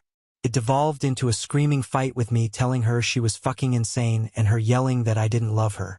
I went through the house and packed up all my valuables and personal documents with her screaming her head off at me the whole time. My friend came in to try and calm her down, but she threw a plate at him and told him to get the fuck out. At this point, I called the cops. She dug her hole deeper by punching one of the cops and then biting the other once she was cuffed. I am now 100% certain that she's having some kind of psychotic break. She will be evaluated soon, but either way, I'm going through with a divorce. I doubt I'll have any trouble getting full custody, especially with that call to the adoption agency on her phone records. After my wife was arrested, I cleaned up the house and brought my daughters back home. They haven't asked where mommy is yet, but I don't know what to tell them when they do. I'm looking into taking a lower responsibility role at work, at least to where I'm not gone for a whole week at a time. I will still be heavily reliant on a nanny, but I can't stand the thought of my daughters not having a parent there to put them to bed every night. Edit 1. Growing up, my father was a schizophrenic. I'm not interested in putting my daughters through what I went through. Even if she gets treatment, it will be a constant worry for me. If she had cancer or some other illness, it wouldn't affect her love for our daughters. I wouldn't have to worry that she would murder them or abandon them or hurt them when I wasn't around. That's the difference. Edit 2. I called my mom and she said she told my daughters that their mommy had to go on a trip for a little while. That's why they haven't asked about her so far. Update 2. It's been a good while since my last update, but things are progressing, so I figured I'd post something. My wife has been diagnosed with bipolar disorder. She is undergoing extensive therapy and trying to work out her legal issues as well. I'm still not sure what direction that is going to take. My wife's parents have been helping her with legal arrangements, as she refuses help from me and didn't even want to use my insurance to help with her medical bills. She ended up having to anyway, and I've been sending her parents money to help with paying what's left over. We mutually decided to go ahead with the divorce. She didn't want custody of our daughters or even visitation. I practically begged her to at least come to their birthdays and holidays, but she said no. I'm hoping that it's a symptom of her illness and that once she progresses through her treatment enough, she will change her mind, but I'm not going to hold my breath. I found a wonderful au pair who is fantastic with my daughters. According to her, they're very self-sufficient and don't need much help with keeping themselves entertained or anything really. I suspect my wife had been ignoring the girls even when I wasn't around. They've been constantly asking me when mommy is coming back, and I don't know what to tell them. I have to try really hard not to cry in front of them because I don't want them to worry about me. We've been going to family therapy together, but still haven't found a way to explain that mommy might never come back. Or she may show back up and not be nice, or she may show back up and be her old self again. My friend, the one she threw a plate at, and his wife and kids have been hanging out at my place a lot to keep us all company. He's been a godsend throughout this whole experience. He decided not to press charges against my wife for the plate thing. This will probably be my last update. The feedback I've gotten from you guys has really helped to ground me during these events. Even just getting validation that I'm not crazy helped. Thanks for everything. Now on to the next story. Story 6. Found out my brother was stealing my fiancé's private photos, writing fantasy stories about them together, and my parents are mad because we won't invite him to our wedding. I met my Rachel the first week of college.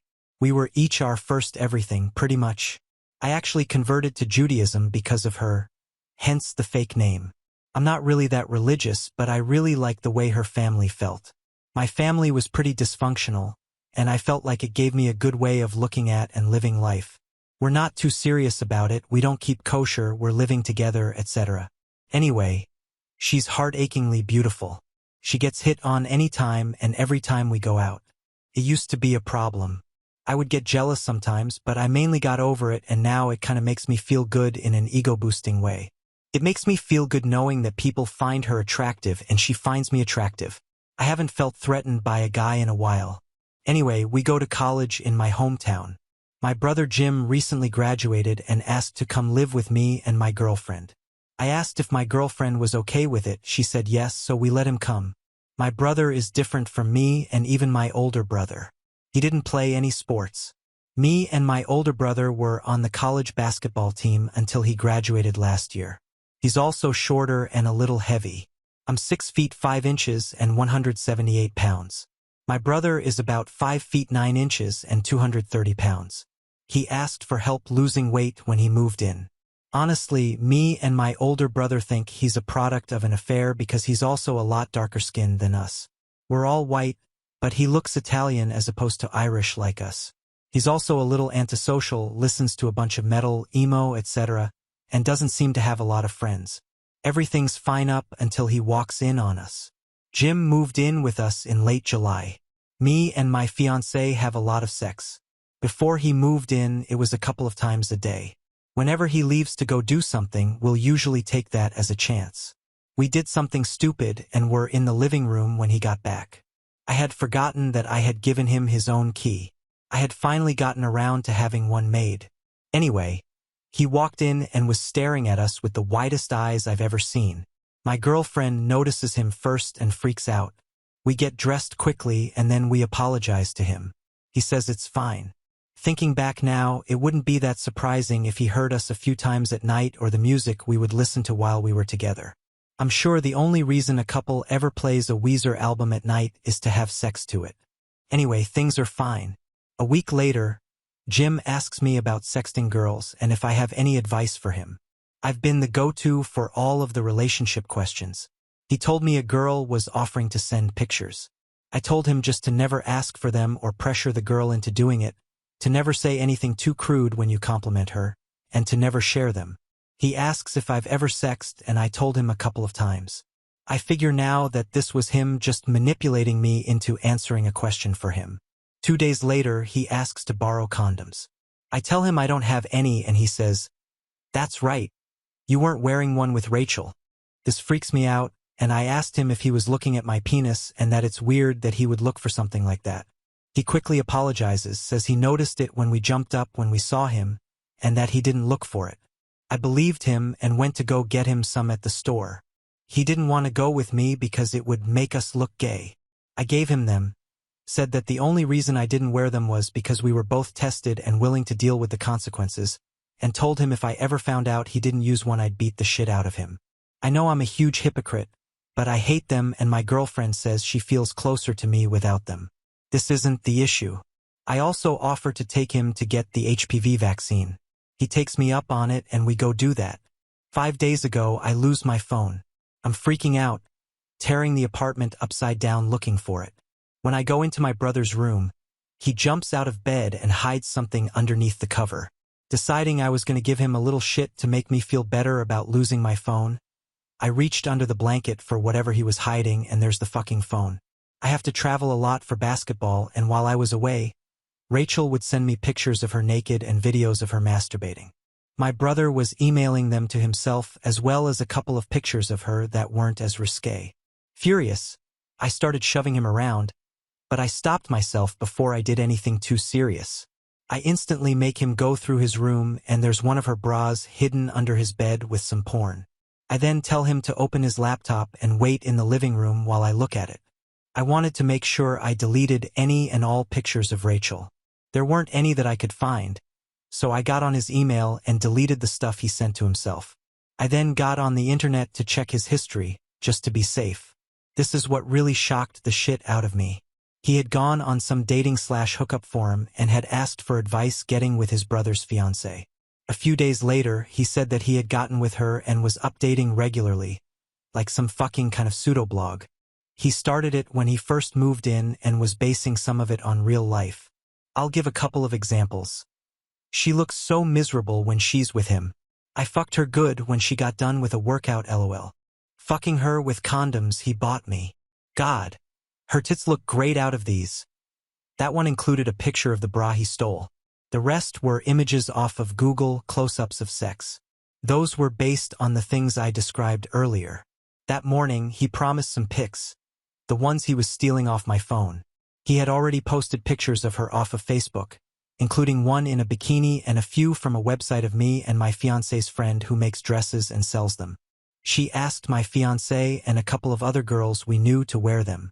On his computer, he also had a letter to her asking her to leave me and be with him. It was so bizarre, and apparently he hates me.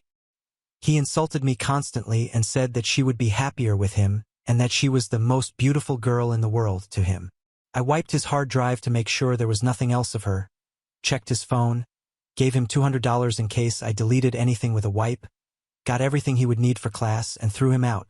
I told him to go back home, that I was telling Rachel but I wouldn't say anything to our parents if he didn't make a big deal out of me kicking him out, and to have Mom come and get the rest of his things. I also told him if he didn't delete the stuff I would have to tell Mom and Dad. I checked later to see if he did, and he had. Telling Rachel was difficult. She cried a lot, told me she felt disgusted. We had an honest talk and we decided that the only way we would be comfortable with him back in our lives is if he stick with therapy for a while, and I sent him a text telling him as much. Rachel blocked him on her phone, social media, etc., and made her Facebook account private. She seemed really uncomfortable for a couple of days. The first day was the worst. She was too freaked out to be alone. I didn't realize this at first and didn't think much of it when she said she'd wanted to watch me shoot. We did that, and when I drove home to drop her off so I could go by the school to pick up some documents, she asked to come with me. After that, I was going to go play some ball with some of the guys, and she again asked to come to that. I realized what was going on. Asked her why she didn't want to go home. Apparently she thought I hadn't taken his key. I told her that night. She must have forgot or not heard, and didn't feel safe. I felt sick to my stomach that my kid brother could make her scared in her own home. She talked to her therapist about it the day after that for her weekly appointment. She's getting back to normal now, being her sweet, fun self. We had a pretty good little date night yesterday. I, however, still feel lost about this whole thing. What do I do from here? Our parents don't know, but I told my older brother to ask for advice. I'm so mad about it, and irrationally, I'm jealous of him for getting to see her in a way only I ever have. I feel like he stole that from me and her. I also feel bad about what I perceive to be a loss of all love towards him. I don't feel like I care about him at all anymore. I'm considering going to a therapist about this stuff, but I'm not sure about it. I went to one when I was younger and I just couldn't communicate. It could end up being an expensive waste of time. I also don't know how I tell my parents he's not welcome at our wedding this winter, and that we wouldn't be coming to family dinners anymore since I told him I wouldn't tell them if he didn't make a scene about me kicking him out. I'd really appreciate some advice/perspective on this whole thing. Edit 1. I forgot to say this, but I took screenshots of the blog to be safe. If he lies to my parents, I have evidence of everything. Edit 2. Me and my fiancé are going to meet with my parents tonight to discuss. Thanks for the advice. I'll take all of it into consideration, and it felt pretty good getting it off my chest like this. Edit 3. Just woke up, going to answer some questions because it's driving me insane if I don't. Really fast, going to update when I have time to. Update. My fiancé and I have been together for 3 years, not 2. My parents aren't going to be coming to our wedding. Rachel and I went to meet my parents at their house. Jim was brought to my uncle's house while we were over. I told them that I had to tell them why Jim wasn't staying with us anymore. They told me that they knew and that Jim had told them everything. When they said everything, I was doubtful at first, but Jim really had told them everything. I had printed out the draft of the email I was going to send them, and they confirmed he admitted to everything. He had asked for help. I was stunned. He's already started therapy. He's going twice a week. Anyway, this whole time they were extremely kind to Rachel. They apologized for raising someone that could do these horrible things. I figure this is as good a time as any to make sure it's clear he can't come to our wedding. My mom instantly starts freaking out about this. She says how she wants our whole family there, that we'll regret not having him there for the rest of our lives. I tell her that he still makes Rachel uncomfortable, threatened even, and my mom asks if it's true and Rachel says yes. They say that they won't be there without him and that even though they'll still love me and support us, they wanted to support Jim too. My parents' original plan, in conjunction with Jim's therapist, was for him to meet us once a month for an hour if we were open to it. I tell them that that's not happening. Rachel wasn't okay with it, but I agreed to meet him alone. Rachel said that was fine. When I got home, I made sure I sent Jim a text laying down some ground rules. 1. We would meet somewhere public. 2. If he said anything inappropriate, I would leave. 3. No lying. 4. Absolutely no contacting Rachel. I also told him that I'd only give him one more shot, that he had honestly lost my love and would have to work to regain it, that he would likely never have an actual conversation with Rachel again, that I would never forget what he did but could maybe move past it, and that there weren't any guarantees. He sent me a text saying, "I understand. I'm so sorry. My parents wanted me to talk to him this Sunday, also my birthday. I told them I wasn't prepared to do that. I'm still pretty angry and that I wouldn't start seeing him monthly until next year after the wedding. I don't know if I expect him to be genuinely trying to be a better person. I'm not counting on it. At least this way, if he screws up, my parents won't have an excuse to pick him over me. Also, if he does screw up before next year, I'll know that he wasn't sincere." Once we got back home, I asked my fiancée if she was okay with this course of action. She said she liked it. I once again asked if she wanted to involve the authorities, but she said she didn't want to. She's been adamant about it this whole time. She was a little upset about my parents not being there, but I calmed her down and we went to bed. I feel great right now knowing what's going to happen.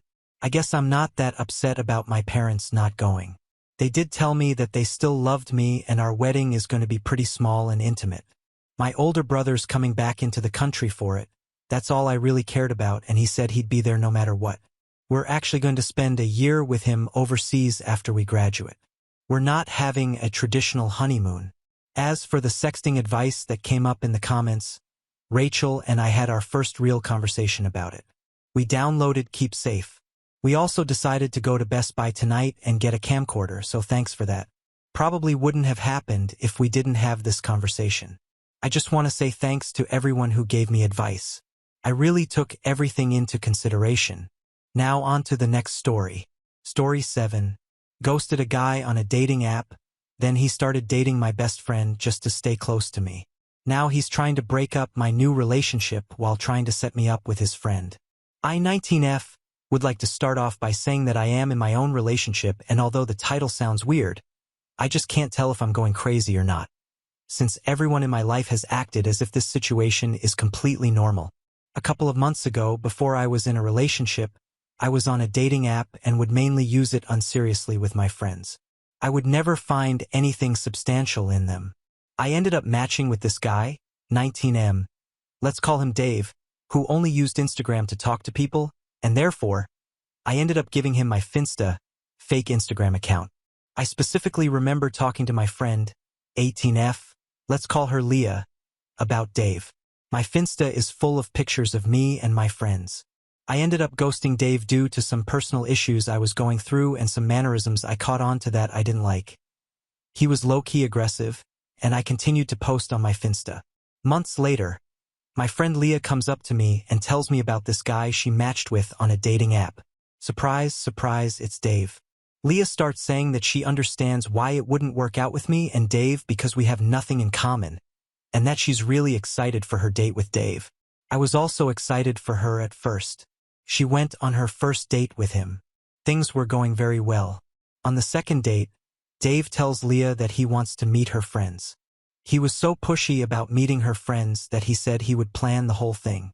I told Leah that I definitely did not have to meet Dave until they were more settled into the relationship and that I wouldn't take offense to not being invited. Leah told me that she wanted me to go, and that all she felt she needed to do was tell Dave that I would be at this meeting the friends date. On Leah's third date with Dave, she asks him who his celebrity crush is, and Dave responds with a popular actress of my ethnicity, and then continues to express how women of my ethnicity are his type. Leah has a very different ethnicity from me, and Dave was well aware of this. She finally musters up the courage to tell him that she is friends with me, and when she does, he tells her, "Oh, I know. Do you know why she ghosted me?" He then proceeded to tell her that he would bring a friend and turn this next date into a double date for us. I go to the double date. Surprise. His friend doesn't show up because he's too afraid of women. Then, we go through the date with Dave and Leah heavily making out everywhere we went to the point where I just continued to get secondhand embarrassment. I then realized that my ex-boyfriend worked at one of the stores nearby, and since I was on good terms with him, I decided to stop by and say hi to him. Again, this is before me and my current boyfriend got into a relationship. Leah and Dave show up, and Dave asked my ex if he wanted to join us, and so he did. It was a pretty awkward setup since Leah and Dave continued to heavily make out at the restaurant we went to, but thankfully, I was able to get through it without dying of boredom. A couple of weeks go by, and this is when I start dating my boyfriend. We made it official before Leah and Dave did, and when he finally asked Leah to be his girlfriend, he sort of did it through text.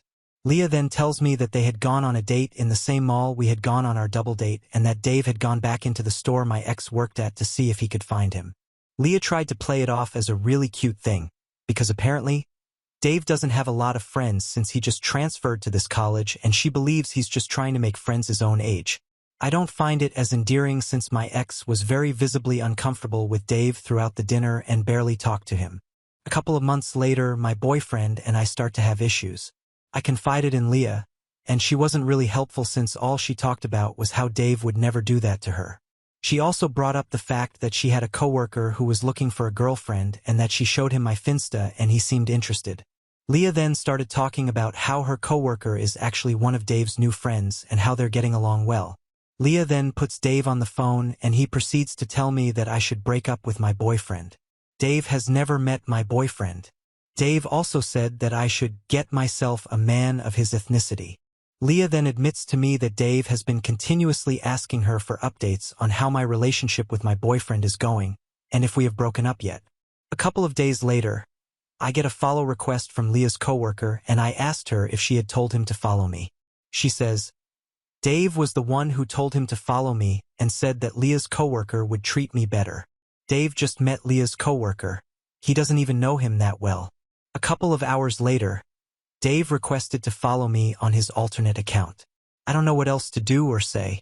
Leah, my boyfriend, nor my friends seem to be at all upset about this behavior, or at least not at the level I'm upset. My friends have said that it is very odd and seem to think he's weirdly involved with my life as my friend's boyfriend. Is this not weird? Am I wrong for being upset? Update 1. December 18th, 2024. Thank you so much for all the support you gave me on my original post. I just wanted to update you all on the development since then. My boyfriend and I made up, and I updated him on the situation with Leah, Dave, and Leah's coworker. At first, my boyfriend seemed unfazed, but the more time passed, the more it seemed to bother him. Leah came over the night I uploaded the original post, and the first thing she said was, "So, what happened with your boyfriend?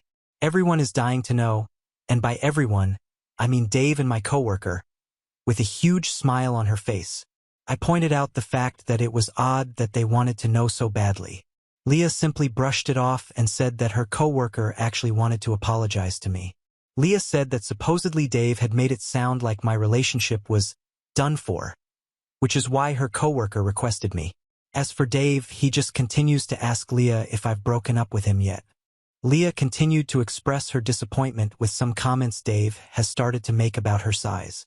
She specifically talked about how she had wanted to get some dessert, but he had refused to get anything and then asked Leah, "Do you get desserts with your friends every time you go out with them?"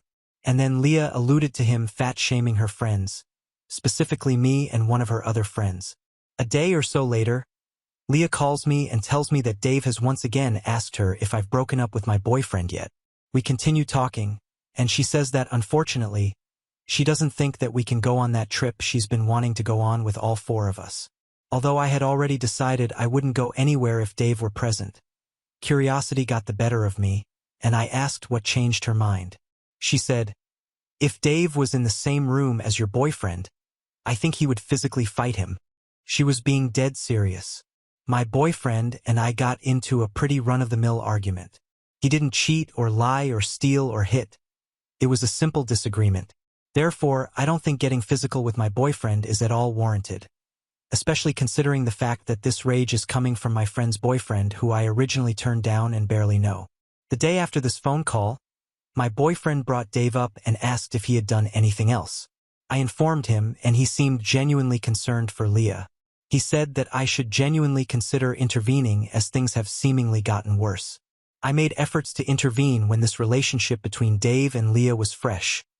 However, Leah simply accused me of jealousy. If I had been single at the time, I would have bit my tongue and taken the harsh accusation. However, by the time she made the accusation, I was in a relationship with my current boyfriend.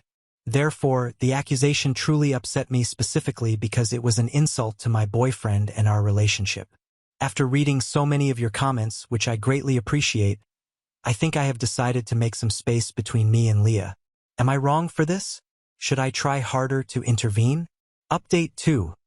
December 25th, 2024. I wasn't going to make another update, but a lot of people have been requesting it. Thank you to everyone sending your feedback and support. It has been very helpful while managing the situation. I would like to say that after reading some of the comments, I decided to remove Dave from my following and unfollow him as well. This next part will be difficult to explain while maintaining the privacy of the people involved, so please bear with me. For some more context, one of the strengths Leah and I had as friends was that we would call and text constantly, which made our friendship so strong as it transcended barriers like distance and things like that. This makes it a little difficult to get space from Leah without her noticing. Leah had called me one night and begged me to pick up the phone. I picked it up and she expressed that she was going to be taking a new step with Dave and that she was really nervous about it. She has never taken this step before. Based on the situation and the way Dave simply sprang it on her, and just overall treatment of the situation, I told her that she didn't have to take this step if she didn't feel comfortable with it. She said she did and went along with it. A couple of days later, she came over to get dinner with me, saying she really needed to talk about the situation that happened. She told me that the next day, Dave had shown up with Leah's coworker, let's call him Gabe, 18M, who he had befriended. This is the same guy Dave wanted to set me up with. Leah explained that she got freaked out because she realized that she was talking and looking at Gabe a lot more than she was looking and talking to Dave. She said she felt bad and then continued to say that Dave started talking about other girls and showed pictures of other girls he's been with. Leah then expressed to me that it really upset her and that Gabe was the one who comforted her and reassured her that Dave was really into her. Leah said, "My boyfriend should be the one comforting me, not Gabe." So, I asked her if she had feelings for Gabe. I expected her to say a stern no and continue her story, but when I looked up from my food, she gave me that look. She then said a meek no as she looked away from me. We went down this rabbit hole, talking about the possibility of Leah having feelings for Gabe. Leah continued to tell me that she had no feelings for Gabe and that Dave was her boyfriend. To really hammer in her point, she said, "My boyfriend is gone." Then she stopped herself. Her eyes widened, as did my smirk. Leah then said, "You know what I meant." She then expressed that Dave is simply a better match since Gabe isn't interested in pursuing an ambitious career. Meanwhile, Dave is on that path. In my opinion, just because you're on that path doesn't mean you'll actually accomplish it. It's still early enough for Dave to change career paths or drop out of university entirely. So, I wouldn't be choosing someone with Dave's past and track record over another guy I like simply because he says he's going to be successful in the future. Another issue I had with Leah's reasoning is that Gabe wasn't good enough for her, but apparently he was good enough for me to break up with my boyfriend and date Gabe instead. I also realized just how messy things would have gotten if I had actually done that, not knowing Leah has feelings for Gabe. As finals wrapped up, I was supposed to go on one last date with my boyfriend before I left and didn't see him for about a month or so. He continued to cancel on me throughout the week and finally canceled on me the last day we were able to see each other and simply said, "See you when you come back," and hung up the phone. So, I made the decision to break up with my boyfriend. He would rarely text or call, so our dates were the only time we would talk to each other, and we had those maybe once, rarely twice a week. I felt like he didn't care about me. There was more to it, but the point is that this was the last straw, so I ended it. The issue with this is that although I have many other friends, the timing of the breakup was awful and right before the holidays, which meant I had to go home and I was a bit disconnected from my college friends. I had maintained my distance from Leah, but my mother just had to be overly critical the second I got home. My self-esteem plummeted because of this, and I felt so unworthy. Taking into account that I had to break up with my boyfriend because he didn't care for me, and then my mother's comments really did not help. Leah reached out. I needed a friend, so I told her what was happening. She said she was sorry and that this was for the best. A day or so goes by, and she texts me to tell me that Dave was really happy when she told him that I had broken up with my boyfriend and that he told Gabe that I was single. She said he would be reaching out soon. I told her I didn't think it was a good idea since she clearly had feelings for Gabe. Leah told me that she fixed her issues with Dave and that she didn't have feelings for Gabe. He's my coworker. Dave is my boyfriend. At least this time she got the names right. I got the message from Gabe, and I decided to talk to him since I felt isolated at home. It was friendly. I asked him what he thought about Leah and Dave. He said that they were very different and that Dave just has to stop talking about other women. We started talking about my ex-boyfriend, and Gabe said, "I can't stand EF boys. I don't know why girls always end up with them. Sometimes I feel like I should just be one of them, but I just can't do it. I wasn't raised that way." I then asked him if he was saying that meant he didn't like Dave. Gabe then replies, "Well, he's changing, but have you heard him talk about the girls he's been with? I don't know what else you would call that." Leah called me. She told me that Gabe had called her asking to swap a shift. She said that when she had asked how the conversation was going with me, he simply said, "Don't worry about it," and hung up the phone. I told her not to worry then and continued on my day. 30 minutes later, Leah calls me again and then texts me, "Why did you unfollow Dave?"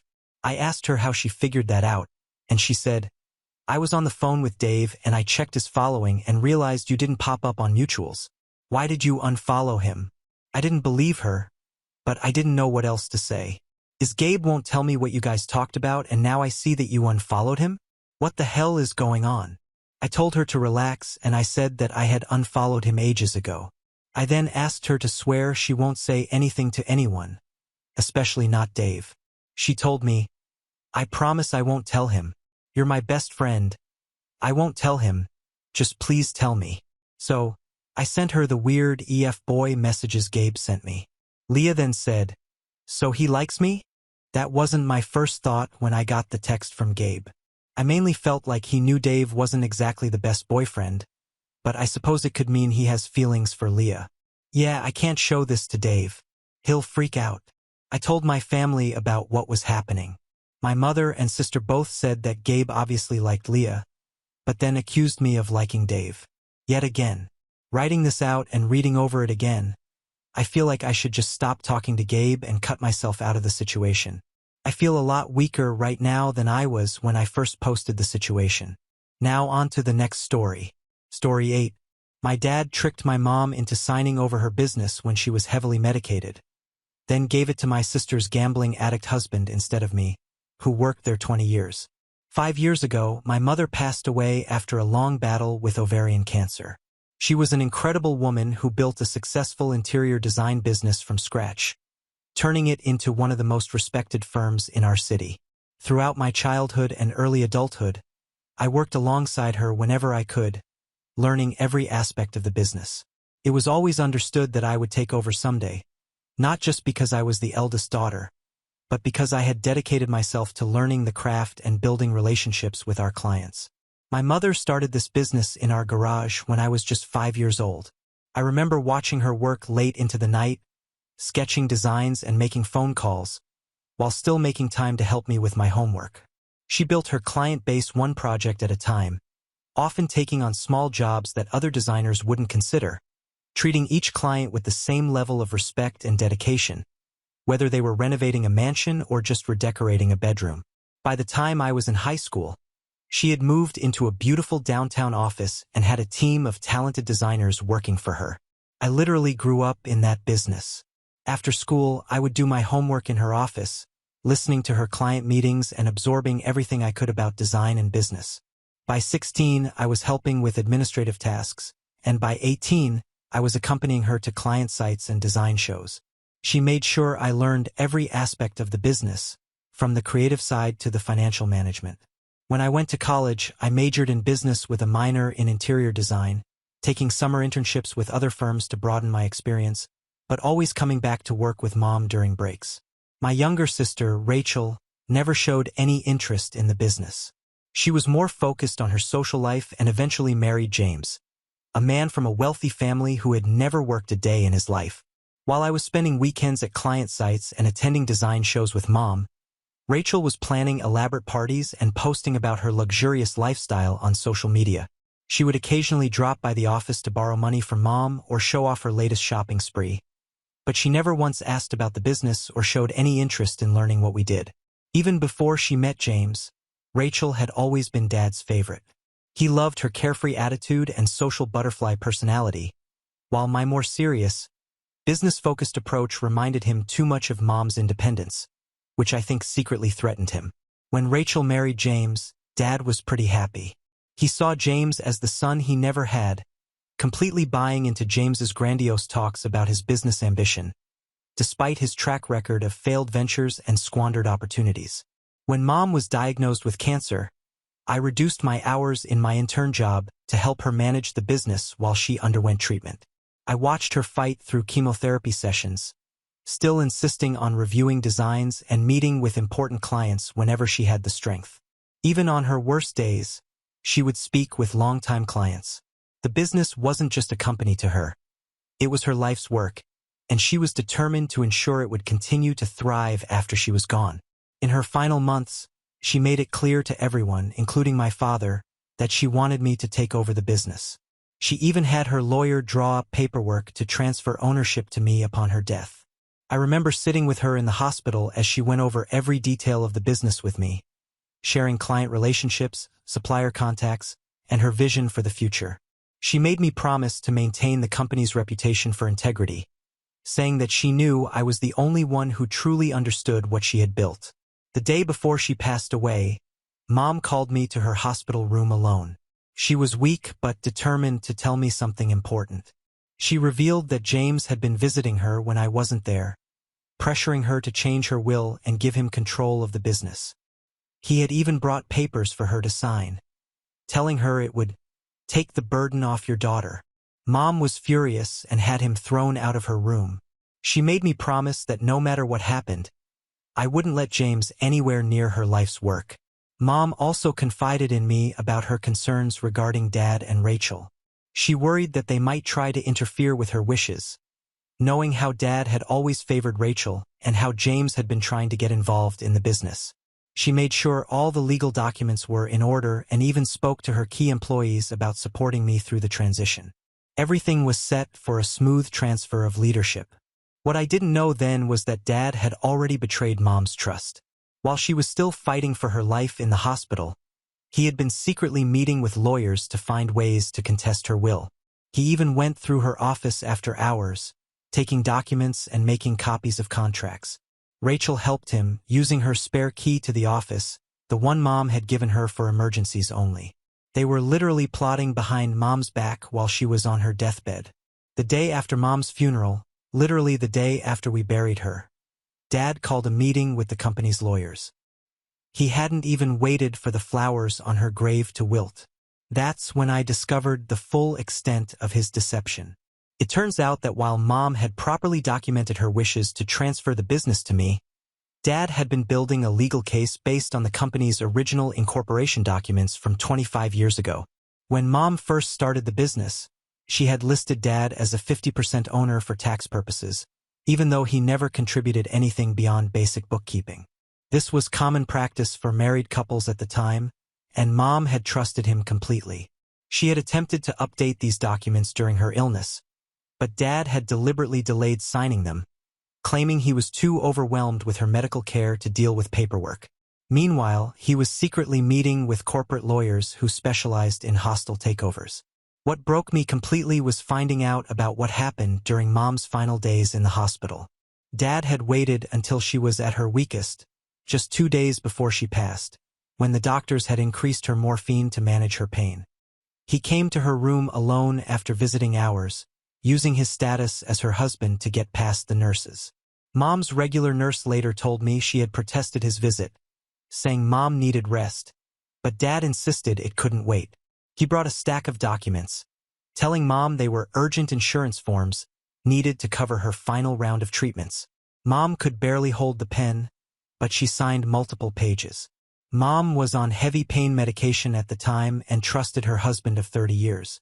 The night nurse who witnessed the signing because she thought they were medical documents said Mom kept asking questions, but Dad just rushed her through it, saying there wasn't time to read everything, because the insurance office needed them first thing in the morning.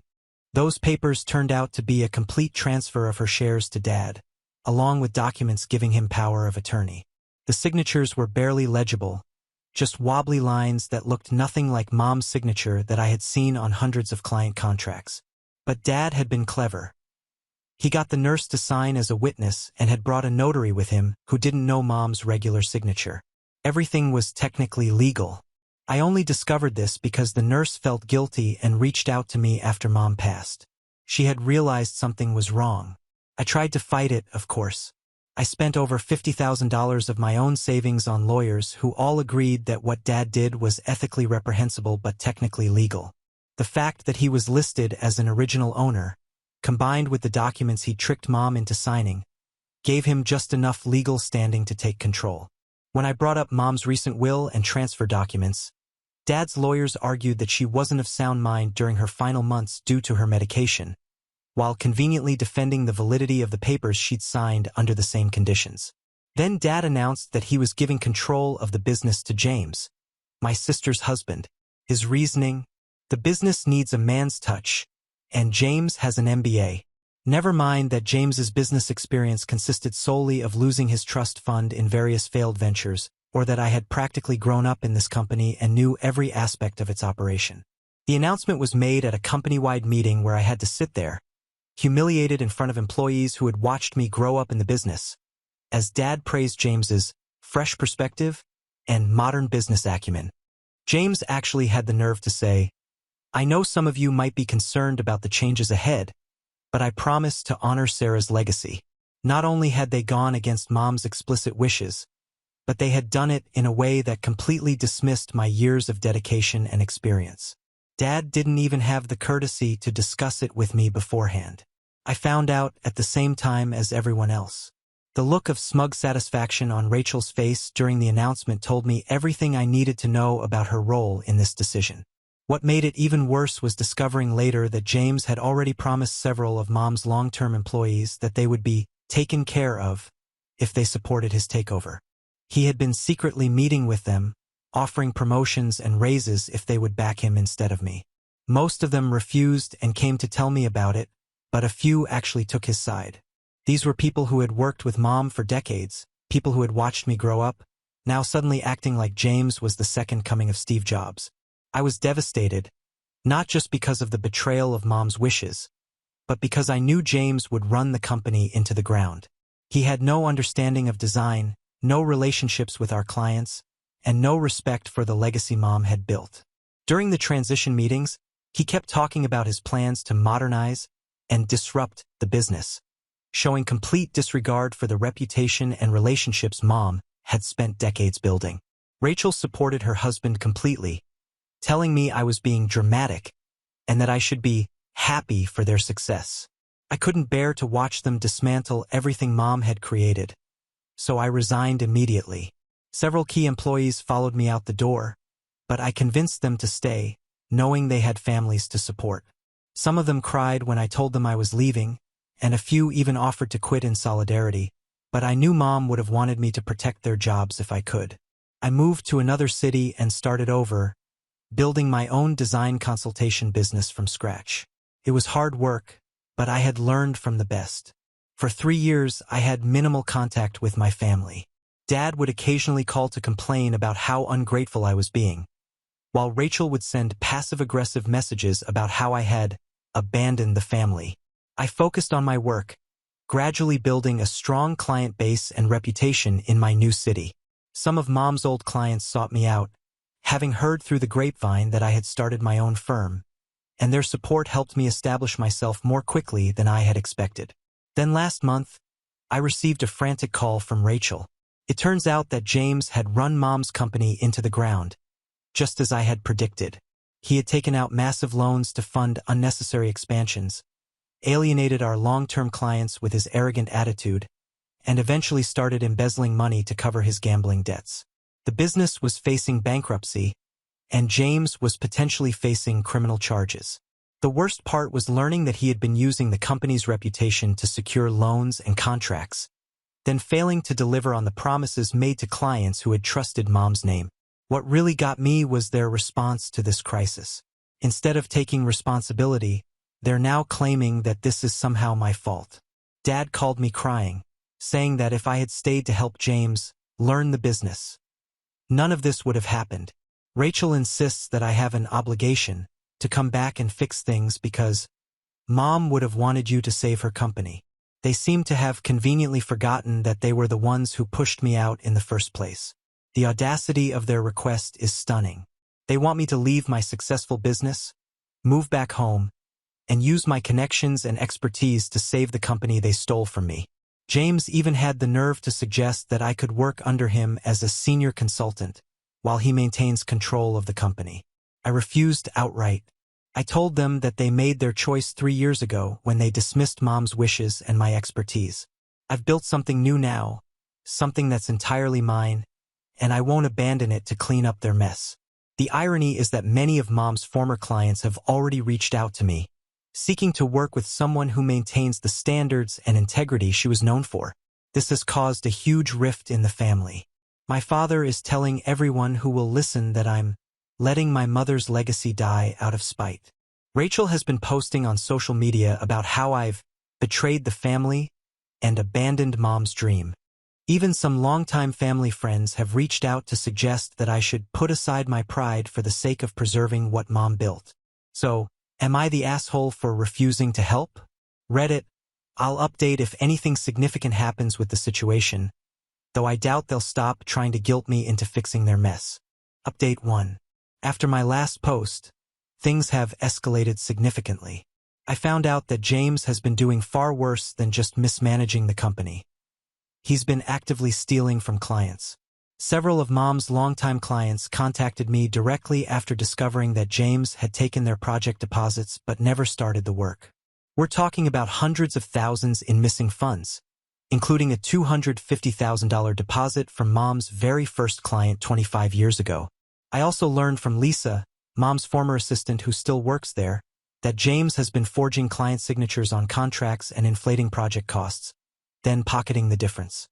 He's been using Mom's old signature stamps on documents, which she had specifically told me to destroy after her death because she was worried about exactly this kind of fraud. Then Mr. Chun from the bank called me. He's been handling Mom's business accounts since she started the company, and he's known our family forever. He asked to meet me for coffee, looking really uncomfortable about breaking client confidentiality, but said he felt morally obligated to warn me about what was happening. Turns out Dad did something incredibly stupid. Remember our family home? Dad remortgaged it, not just a small loan either. He took out nearly $800,000 against it to cover what he called emergency business expenses for James. Mr. Chun discovered where that money actually went when the bank was reviewing some suspicious transactions. James had gotten himself deep into some seriously sketchy gambling debts at these underground poker games. Not casino poker. We're talking about those illegal games run out of warehouse basements where people get hurt if they don't pay up. James had apparently been going to these games for months, losing more and more money and telling these people he'd pay them back with his company's money. Dad never told Rachel about remortgaging the house. She has no idea they could lose her childhood home because her husband needed to pay off illegal gambling debts. The monthly payments are insane, like $6,000, and James blew through all that money in less than 2 months. He didn't put a single cent toward actual business expenses. Mr. Chun only told me because he's worried about Dad's safety. Apparently James has been hanging around with some really dangerous people, and the bank has noticed some concerning patterns in the withdrawals. He even suggested I might want to hire security for my own office just in case. I was still trying to process all this information when Rachel showed up unannounced at my office. She looked terrible, eyes all red and puffy from crying like she hadn't slept in days. Then she said she just found out she's pregnant with her 3rd child. She broke down completely in my office, sobbing about how they're totally broke. They've already sold all her designer stuff. The whole time she was talking, I kept thinking about how she has no idea about the gambling or the dangerous people James is mixed up with. All she knows is that they're struggling to pay bills. Then, in typical Rachel fashion, she switched from crying to demanding. She had the nerve to suggest I could loan them money from my business since I'm doing so well now. When I refused, pointing out that I'd worked hard to build my company from scratch after they took Mom's from me, she completely lost it. She started screaming about how I was enjoying watching them suffer, and that Mom would be ashamed of me for not helping family. Rich coming from her, considering everything they've done. What Rachel doesn't know is that 3 major design firms have already contacted me about buying out what's left of Mom's company. They've heard about the financial troubles and are circling like vultures. I could probably arrange a deal that would save the company's name and protect the remaining employees, but it would mean James and Dad would face consequences for their financial misdeeds. I've been sitting on these offers, not sure what to do. Part of me wants to watch them crash and burn, but I keep thinking about the loyal employees who stuck around. I was actually reviewing one of these buyout proposals when Dad called this morning. He was crying, which is something I've only heard twice before. At Mom's diagnosis and at her funeral. He kept going on about how he should have listened to Mom about James, how he made a terrible mistake, how everything was falling apart. But you know what really got me? Through all his sobbing and apologizing, he never once actually acknowledged what he did to me. He's not sorry he hurt me. He's just sorry his plan failed. Then he started talking about how to fix everything. Even now, with everything literally crumbling around them, he still thinks James should stay in charge. He actually suggested that I should come back and mentor James to be a better businessman. Can you believe that? As if the problem is just that James needs some business coaching, not that he's literally committing fraud and gambling with company money. Dad kept saying things like, "We're still family, and we need to stick together." But where was all this family loyalty when they were stealing Mom's company from me? After everything I learned from Mr. Chun and Lisa, I went to see my lawyer. She suggested I document everything to protect myself since James's fraud might eventually lead to investigations that could splash back on anyone who ever worked there. While we were talking, she mentioned that one of her other clients, a forensic accountant, had actually been hired by some of Mom's old clients to investigate where their deposit money went. Turns out, these clients hired her after they couldn't get straight answers from James about their projects. She's already found evidence of at least 6 cases of clear fraud. Lisa has been secretly sending her copies of paperwork showing how James has been misusing company funds, including documentation of a business trip to Paris that was actually a vacation with some woman who definitely wasn't Rachel. I'm keeping quiet about the mistress thing for now, but honestly, the way things are going, Rachel's going to find out soon enough. I'm documenting everything but staying firmly out of the mess. My own business is thriving. I just landed a major contract that Mom had always dreamed of getting, and I did it on my own merits. Several of her former clients have sought me out, saying they see in me the same integrity and attention to detail that made Mom special. I'll update again if anything significant happens, but for now, I'm focused on growing my own business and honoring Mom's legacy my own way. Let them deal with the consequences of their choices. Update 2. It's been 6 months since my last post, and everything finally came to a head. Those clients who hired the forensic accountant ended up filing a lawsuit against James and the company. Once that happened, everything else started tumbling out. The gambling debts, the misused funds, all of it. James tried to run, but apparently those guys he owed money to caught up with him before he could leave town. He ended up in the hospital with a broken arm and some bruised ribs. Rachel showed up at my door at 2 a.m. that night, crying and pregnant and finally knowing the whole truth. She'd found papers in their house about the remortgage, the gambling debts, even receipts from his trips with the mistress. I let her stay with me for a few days while she figured things out. She kept alternating between being angry at James and being angry at herself for not seeing what was happening. Dad had a minor heart attack back when everything came out. He's okay now, but seeing him in the hospital really brought home how old and broken he looks.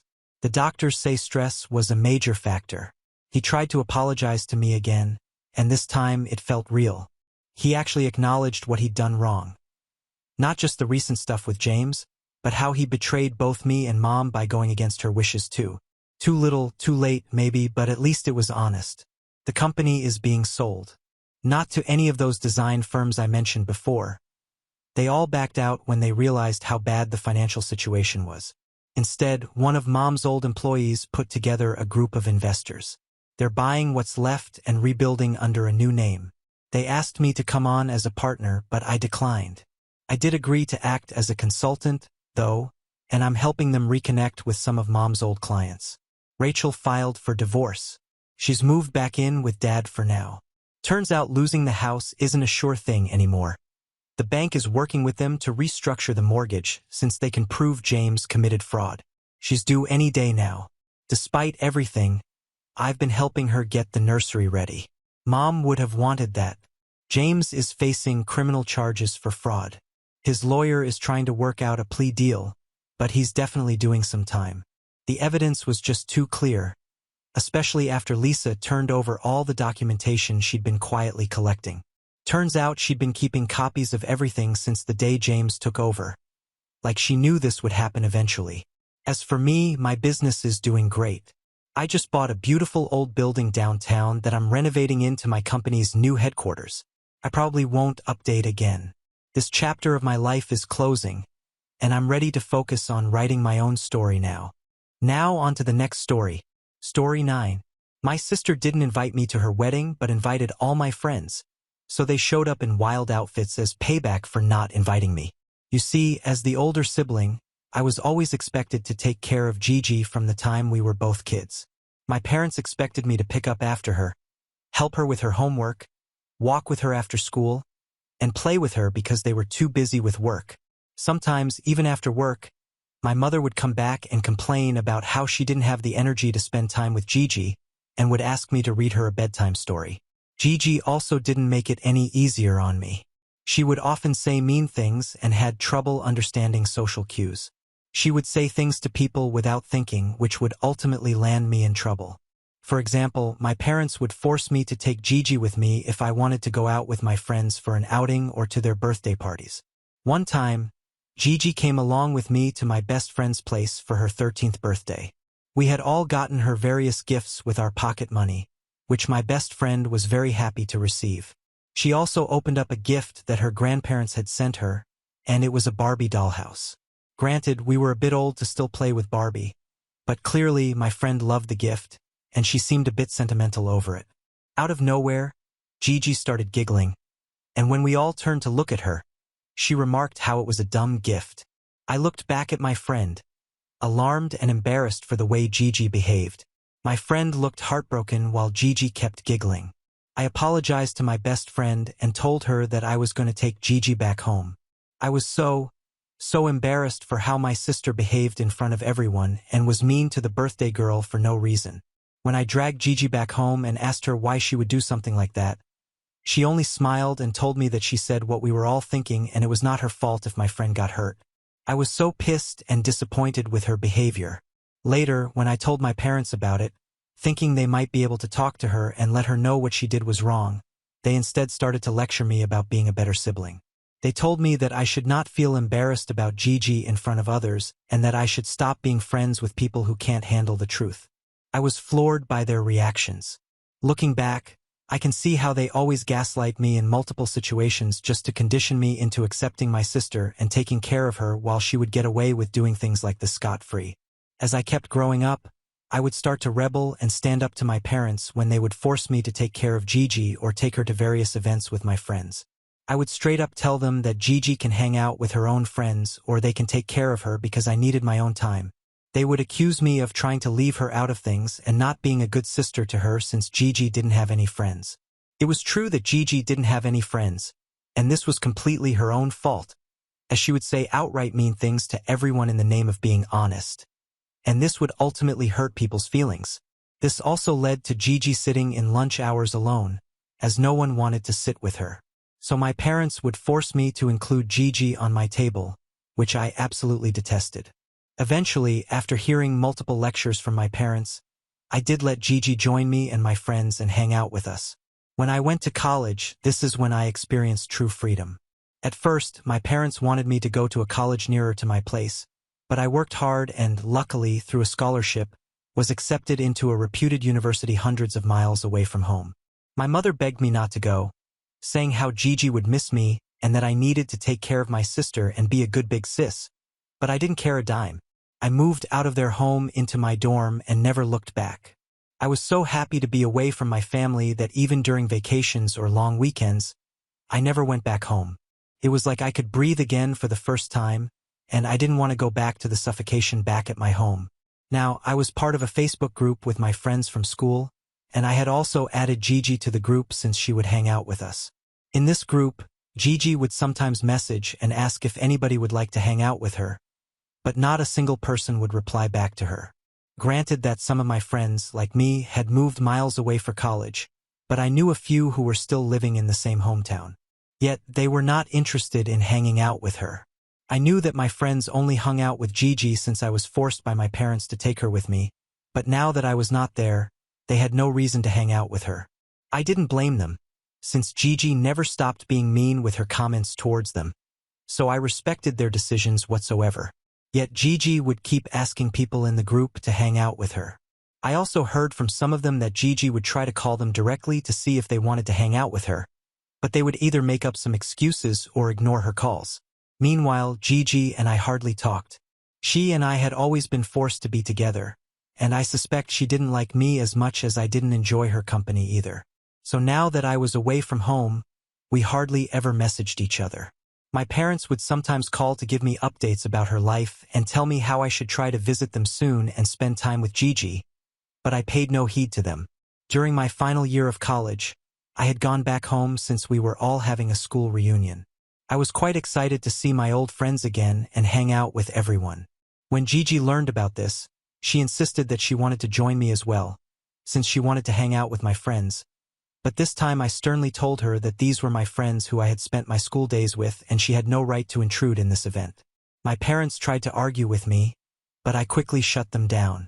I informed them that Gigi needed to have her own friends and her own life without forcing me to take her everywhere since we were not kids anymore. I thought this would be the end of this matter. During the reunion, I found myself immersed in a wave of nostalgia and laughter as we all shared stories and caught up with each other. We reminisced about our school pranks and inside jokes. I was having such a good time with everyone. As my friends and I sat down for lunch during the reunion, out of nowhere, Gigi walked into the restaurant uninvited. I was shocked and frustrated to see her, as I had clearly told her to stop interfering in my life. But here she was. Gigi approached our table and before I could say anything, she loudly declared, "Oh, I missed you guys." The awkward silence that followed was palpable. Everyone looked confused between me and her, since they didn't expect her to show up. Gigi, oblivious to the discomfort, pulled up a chair and started talking about how long it had been since she had seen everyone. I was pissed seeing the nerve my sister had to talk to my friends right in front of me at an event where she was not even invited. My friends, trying to be polite, made small talk with her. I could see from everybody's faces how uncomfortable they all felt, and we could not talk freely. After we had lunch, I took Gigi aside and asked her to go back home, but she dismissed, saying that this wasn't a big deal and that I should get over myself because these were her friends also. She was starting to get on my nerves with her nonchalant attitude, and I was slowly seeing red, so I decided to teach her a lesson. I took her back to my friends and decided to address the situation publicly to them in order to get their opinion so, once and for all, Gigi understood how embarrassing her behavior was. I asked them if anybody felt it appropriate that my little sister had come uninvited to our reunion. To my relief, some of my friends echoed my sentiments and told Gigi that they did feel uncomfortable with her since they were not close to her. My school best friend then, trying to smooth the matter, told Gigi that they could hang out with her some other day. But for today, they would like it if it was just the old classmates hanging out. Gigi looked embarrassed hearing their reactions, and I couldn't help but feel satisfied watching her learn a valuable lesson about boundaries. She shot me an angry glance, clearly blaming me for this fiasco, and somberly walked out. That night, after I returned home from the party of my reunion, my parents confronted me about what happened and told me how I embarrassed Gigi in front of everyone by kicking her out. I explained to them how no one wanted her there and she had barged into our reunion uninvited, so she needed to apologize to me. But my parents started insisting that she is my sister and I need to be more understanding. My mother told me how Gigi always finds it difficult to make friends and no one wants to hang out with her. So she was excited to meet my friends, knowing that they had always been sweet to her. I retorted back how I had been understanding about Gigi for years, but these people were only nice to her because I was their friend and they clearly didn't want to be around her otherwise. Gigi, who had perhaps been hearing our argument, barged into the room saying how everyone liked her and it was me who was trying to take her friends away from her. I started laughing hearing this and told her that if that was the case, then why didn't a single friend of mine hang out with her for all these years whenever she would message in our group chat or even call them? Gigi looked at me hurt and started justifying how everyone was just busy and it didn't mean anything. But I retorted back that everyone was just busy hanging out with her because they were not her friends. I know this might have been a mean thing to say, but I wanted Gigi to know the truth. My dad started saying how I was being selfish and I should apologize to Gigi for what I said. But I remained steadfast that it was Gigi who had crossed a boundary by barging into our reunion when no one wanted her there, and it was time she needed to face the consequences of her own actions. This was the last straw that broke my and Gigi's relationship completely. Since then, we never spoke to each other, nor did we even try to be nice to each other whenever we met over the holidays. Years later, when I was getting married, my parents forced me to invite her, saying how bad Gigi would feel about not getting invited and that they didn't want the rest of the family to know that there was any bad blood between us. I reluctantly invited her as a guest, and my parents wanted me to make her my bridesmaid. but I put my foot down and threatened that I would uninvite her if they kept pushing me. Fortunately, I have a loving and supporting partner like my husband, Kyle, who understood the dynamics of the relationship between me and my sister and never questioned why I didn't want to involve her more in our wedding. Over the years, I've been polite to Gigi but never bonded with her beyond that. Now, coming on to the incident at hand. Gigi just married a week ago. Her husband, Rick, is 15 years older than her, whom she met while working at a restaurant. Gigi could never hold on to a job for very long and had always talked to my parents about getting married. So Rick was her knight in shining armor. She was ecstatic about finally settling down. When she sent out her marriage invitations, I found out from my cousins and parents. It was not surprising that I didn't receive any. I honestly didn't care since she and I didn't have a good relationship anyway. However, to my surprise, Gigi sent out a virtual invitation to all my friends on the very same Facebook group where I had added her years ago. I had kind of forgotten about the group since no one uses Facebook anymore and was kind of taken back that she would invite my friends to her wedding when none of them even spoke to her. Some of these friends did reach out to me to ask if I would be attending as well, and I told them how Gigi never invited me, which shocked them that she would invite them.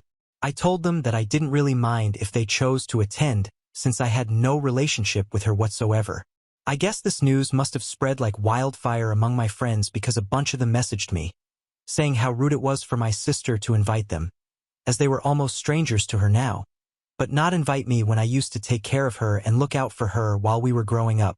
I tried to make it clear that I was okay with her decision to not invite me, but because Gigi had publicly invited every one of my friends in the group and not me, it seemed to my friends like she had deliberately chosen to exclude me. I did have a talk with my parents regarding this, and I reminded them how they had forced me to invite her to my wedding in the name of a family, but my mother started justifying how this was Gigi's decision on the guest list and they didn't have a say in this. Feeling betrayed, I told them how she had invited all my friends, which had led everyone to question why she would deliberately single me out. But my parents, as usual, stuck by her side and told me that those were her friends also and Gigi would love it if they attended her wedding. I saw that there was no point in talking to my family, so I didn't bring up this conversation again. Last week, on the day my sister got married, I spent the day with my husband and my son. Kyle knew that I was a bit upset, so he took us out to the beach, and we had a good time. I switched off my phone since I like having tech-free days while spending time with my loved ones. When I returned home, I was flooded with multiple messages and voice calls from my sister and my parents. Confused and unable to comprehend what was happening, I opened the last message from Gigi, which had a picture attached. She had written how this was all my fault and that she would never forgive me for spoiling her day. The picture attached was of some of my friends, and I gasped looking at the picture. My friends were wearing floor-length multicolored gowns, which looked absolutely ridiculous. One of them was even wearing a fancy boa draped around her neck while another had on a summer hat. I could not understand why anybody would ever wear these types of dresses to attend a wedding. It definitely looked less like a wedding and more like a fancy dress competition, and I couldn't help but chuckle at how ridiculous they all looked. My sister then called me, clearly trying to reach me throughout the day, and when I picked up, she started screaming at how selfish I was for ruining her wedding. I tried to calm her down, saying that I had no idea why my friends would dress up like that, and she kept blaming me, saying that I was just jealous of her and knowingly had asked them to dress up like that, which had turned her wedding into a laughing show. I kind of felt bad for her, but I just couldn't understand why she would blame me even though I had nothing to do with this. My parents have also messaged me, saying how disappointed they are with me and I should have stopped my friends from dressing up like that, which is absolutely preposterous. I don't know if I should clarify the matter or let them keep blaming me. I have started to think my friends might have turned up like that since they all knew that my sister didn't invite me, and I kind of feel like this is a bit of my fault. I feel like I should have clarified the matter better to them. Am I the a-hole for my friends turning my sister's wedding into a fancy dress competition? Update 1. I talked to Kyle, and we both felt that I should clear the matter with my family, but first, I needed to reach out to my friends for an explanation. By now, images from Gigi's wedding have flooded social media, and a lot of people have found out about this incident. I gathered my friends through a video call and asked them about their choice of dressing. To my surprise, my friends straight up revealed that they had decided to dress up as a way of subtly protesting against Gigi's habit of inserting herself into situations without a specific dress code mentioned in the invitation. They took the opportunity to make a statement. They confessed that over the years, they grew tired of Gigi's persistent attempts to be part of our group, and she would sometimes even badmouth me behind my back, which they clearly didn't like. Despite understanding that I was often compelled by my parents to include Gigi, they held on to the hope that she would eventually realize their boundaries, but she never did. Gigi's intruding into our reunion reminded them of how annoying she had always been. When they discovered that Gigi had deliberately excluded me from the wedding invitation, they decided it was the perfect moment to teach her a lesson. It became evident that my friends saw through Gigi's actions and had always regarded her as more of a nuisance than a genuine friend. Their unconventional fancy dresses to her wedding were their way of expressing their frustration and delivering a subtle message to Gigi that they were not her friends. When I shared the details of Gigi blaming me for the wedding fiasco, my friends were genuinely apologetic. They immediately offered to send her a group text, affirming that the idea was entirely their own, absolving me of any involvement. Grateful for their support, I assured them that I didn't hold them responsible for the unexpected turn of events at Gigi's wedding. While their choice of attire might have seemed unconventional, I understood the frustration that fueled their actions. I told them that my primary concern was ensuring that Gigi and my parents grasped the message they were trying to convey about respecting boundaries and that I shouldn't be blamed for this. Since our talk, my friends have sent an apology to Gigi in our Facebook group, telling her how it was their idea to dress up that way and I had no idea about all this. I know Gigi has seen that message because instead of replying back to them, she called me and started going off about how I'm just trying to escape responsibility and clearly I was manipulating my friends. She told me how her wedding has become the laughingstock in the family and how those ridiculous pictures are circulating on social media as well. I understood her frustration, so I told her as politely as possible that she couldn't blame me for what my friends wore to her wedding when I wasn't even invited to her wedding in the first place. I told her that even though my friends have outright admitted that I wasn't involved in their planning and she still chose to not believe me, that I couldn't do much about it. I reiterated that I had no intention of sabotaging her wedding day and that my friends were merely expressing their frustration with her intrusive behavior over the years. Despite my explanation, it became evident that Gigi was unwilling to accept any explanation that didn't align with her belief, so I quickly wrapped up the phone call. My husband believes that my parents can help sort this out, but I don't think they will be able to until Gigi believes the truth. I don't know if they will be of any help, but I will talk to them this coming weekend and see if they can straighten this out. Update 2. Hi everyone. It's been a week since my last update. As expected by everyone, talking to my parents didn't really help the situation in any way. It worsened the situation even more if possible. As I explained the situation, I was met with unexpected blame. They argued that I should have controlled my friends, implying that the unconventional attire was somehow my responsibility. My attempt to clarify that I had no knowledge of my friend's plan fell on deaf ears. My parents, as usual, sided with Gigi, expressing disappointment and suggesting that I should have warned Gigi about my friends. I looked at them confused and told them how I wasn't even part of their discussions and they had done all this without my knowledge. But my parents, like Gigi, refused to believe that. Feeling frustrated and misunderstood, I realized that resolving the issue with my family might be more challenging than I initially thought. The strained relationship between Gigi and me, coupled with my parents' persistent bias towards her, seemed to cloud any hope of a fair resolution. Kyle, who had come with me for this discussion, decided to stand up for me and told my parents straight to their faces that I wasn't the sort of person who could stab someone in the back like that, especially my own sister. He said that on the day of Gigi's wedding, we were away since we had not been invited, and we had no idea about such a thing even happening. He explained that it was unfair for my family to place blame on me without any evidence. My mother protested, saying how I might have instigated my friends to dress up that way when I told everybody that I wasn't invited. But Kyle replied back that I had mentioned to my friends that I was okay with not being invited, so what they chose to do was not on us.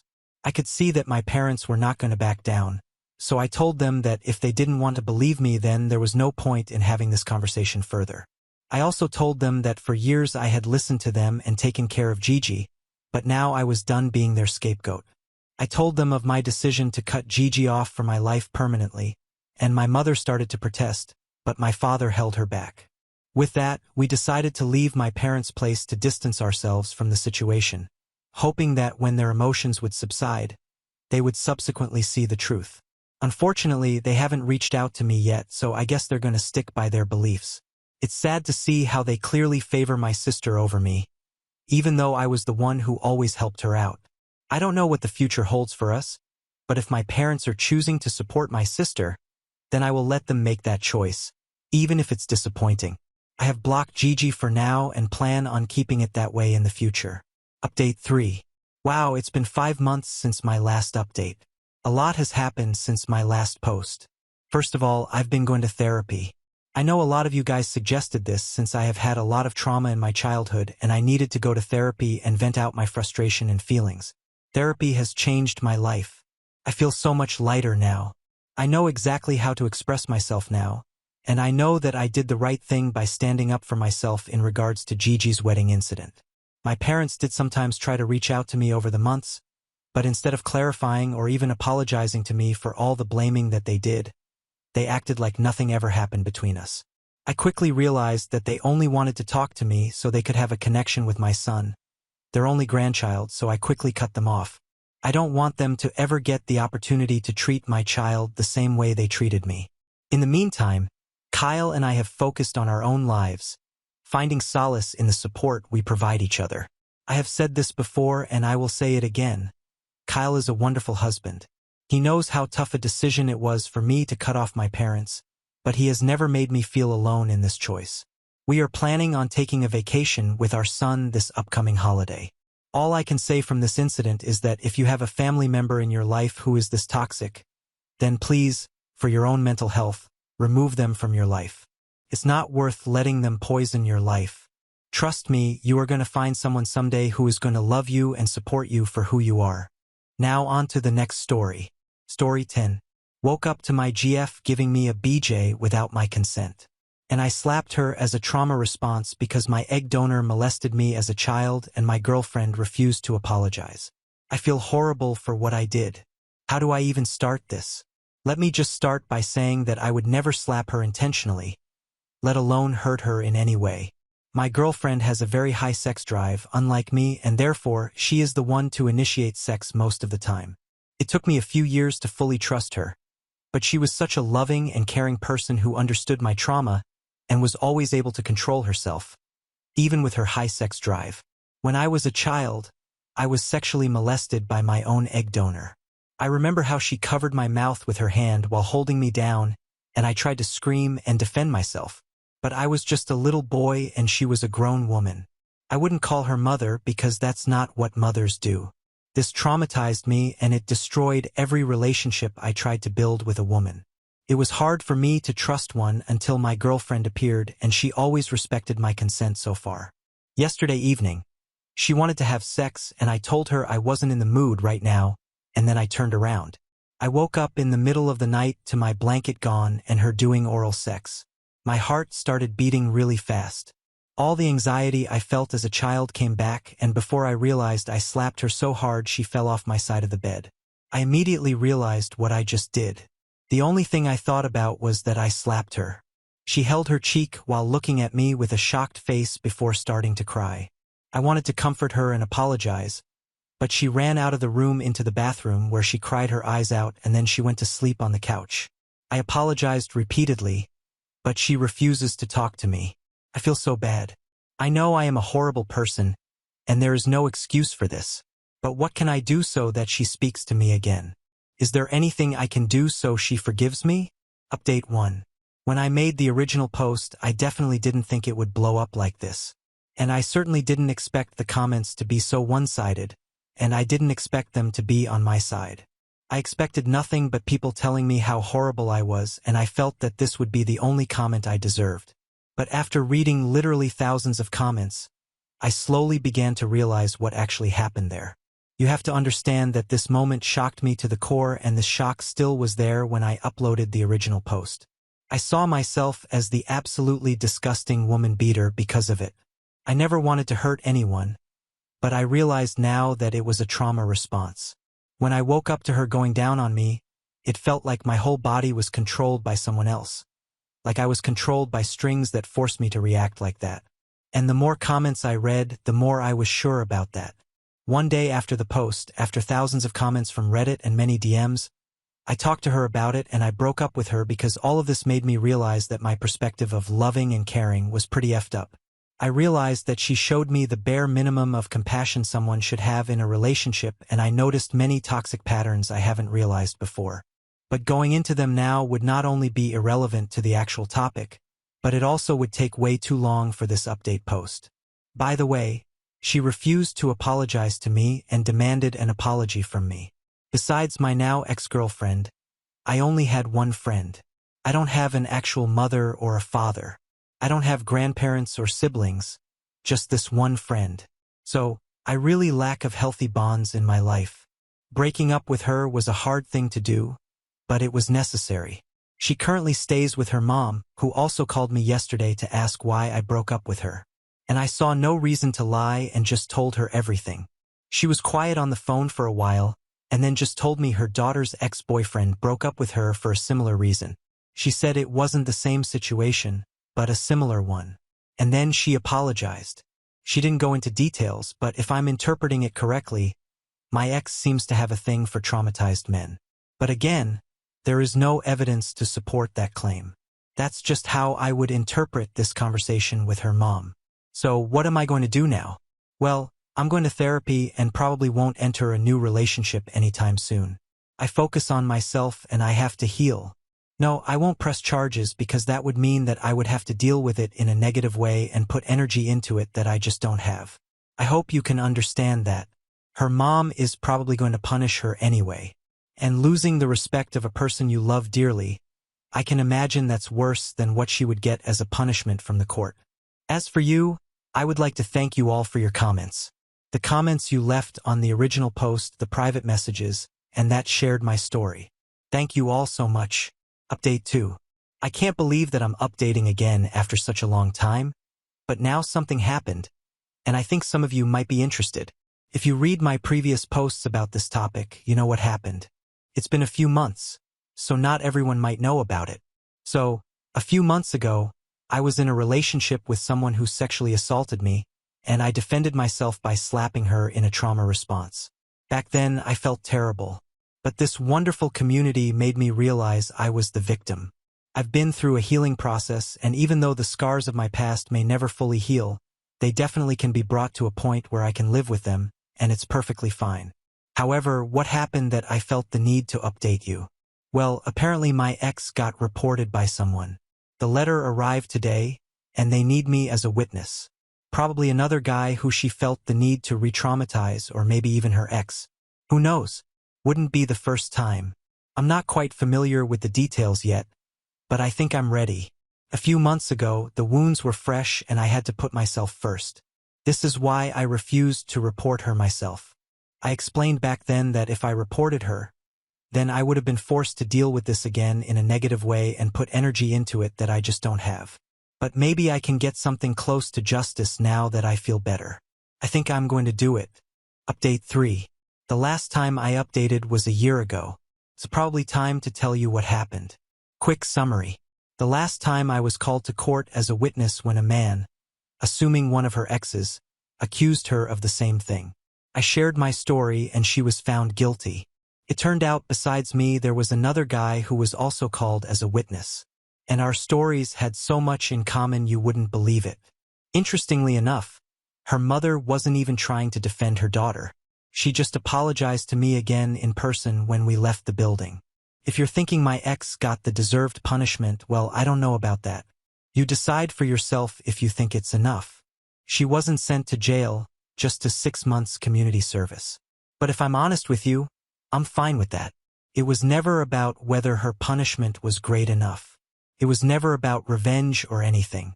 It was simply about satisfaction that she's not getting away with it. And with that, this chapter is now closed for good. I thought I should probably let you know. I want to thank all of you for your support. I shared my story about a year ago, and to this day people interact with me. They write me messages and it's heartwarming. I was able to heal and even find new friends, and I promise I will never forget what this community did for me. Wish you a happy life and maybe we'll see us someday again. Bye. Update 4. How are you guys doing? I'm not that active on Reddit, as you could probably tell. My post is now 2 years old. That's crazy to think about. I know exactly how broken I was back then. This entire situation was pretty bad to say the least. I still get DMs, by the way, which is kind of surprising to me. I just wanted to let you know that I've seen it all, even if I couldn't answer to everyone. I thought those who are still here might want to know what happened to me. The result may seem surprising, but I'm in a relationship again, and my GF is very kind and understanding. She knows what I've been through. She treats me well, respects my boundaries, and honestly, I couldn't wish for a more wonderful partner. I've been through a lot, but I've been doing great lately. I will also never forget how much compassion you people have brought up for me. That is something I definitely deeply appreciate. Now on to the next story. Story 11.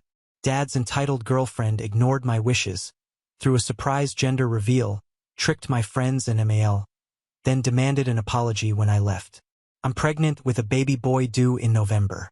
My fiancé and I didn't care much about the sex of our child, so we didn't make too much noise about it once we found out. The only people we'd informed were our parents, their partners, and our siblings. Prior to this, my father's girlfriend of 3 years had been asking me about my plans for a gender reveal party. I've always been clear about not wanting one. When I announced my son's gender to them, she expressed disappointment that I hadn't changed my mind about a party. I don't like gender reveals. Never have, never will. I prefer baby showers, which I think feel more about the actual child. I never tried to hide that opinion either. Days later, my father's girlfriend invited me over for tea at their apartment. My dad was out of town. When I got there, about a dozen people popped out of hiding to surprise me.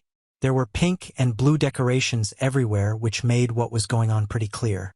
As I stood there in shock, my father's girlfriend excitedly told me they were throwing me a surprise gender reveal party. Since I'd already told her, she had taken it upon herself to order a cake with colorful frosting, decorate the apartment, and invite a bunch of people over. The guests included her mother, whom I don't get along with, some of her friends, my MIL, not my mom, and 4 of my friends. As I later found out, my MIL and friends had been told I'd changed my mind about gender reveals. I had not. Still in the doorway, I looked over at everyone and said, "It's a boy. You guys can go home now." I left without looking back. Hours later, my father called me, furious that I'd ruined the party. He said his girlfriend had put a lot of effort, money, and love into planning it, and I should have shown respect and gratitude for it. Apparently, she hadn't stopped crying since I left. It's been almost a week, and they're both still upset even after I explained I never wanted that party in the first place. They're insisting I could have sucked it up for an hour or at least cut the cake. Comments where OP has replied, Commenter, NTA. This smacks of her trying to prove that she cares about you more than your mom, especially seeing as how either your mom wasn't invited or she turned down the invitation to respect your wishes. She doesn't seem to get that the way to prove she cares about you at all is to actually listen to what you want and don't want. OP, I asked my mom. She confirmed she wasn't invited. According to my father's girlfriend, she didn't have her number. That's probably true, but I have no idea how she could have gotten my MALs. Another commenter. I think the real reason is that she knew my mom wouldn't back her up. Had my mother been invited, she would have told me everything. She knows I wouldn't want a gender reveal. Commenter. There was cake. You could have deliberately misunderstood and said, "Thank you for the baby shower for my baby boy," and then stayed for cake. Then you could have also in between bites of cake acted all confused to the guests and said, "I'm so glad she respected my wishes on not having a gender reveal party and threw me a shower like I preferred," and then went and got another slice of cake. SMH. Missed opportunity to have your cake and eat it too. OP, wouldn't have worked. The moment they all yelled, "Surprise!" she said it was a gender reveal. The decorations also made it obvious. My fiancé did get me cake after all this, so I didn't really miss out on that. Commenter, NTA. Is your dad's GF infertile? Does she have kids? OP. She doesn't have kids, but I have no idea whether she's infertile. Update 1. Thank you for all your replies, especially those who called me the a-hole for having a gender reveal. I'm assuming you didn't read my post, but you still cracked me up. All jokes aside, I've been expected to be a pushover for most of my life, older daughter of divorced parents. So it was good to know I was right to stand my ground on this issue.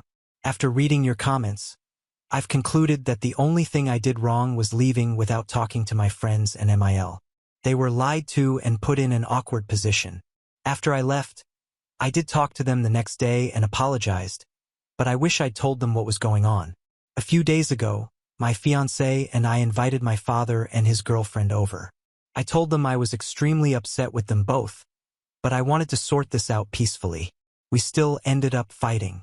My father agreed with some points I made but kept insisting that I was ungrateful and owed his girlfriend an apology. She was quiet at first but started crying about 20 minutes into the fight. My father's girlfriend said she threw the party because she cared about me and that she'd want one if she was pregnant.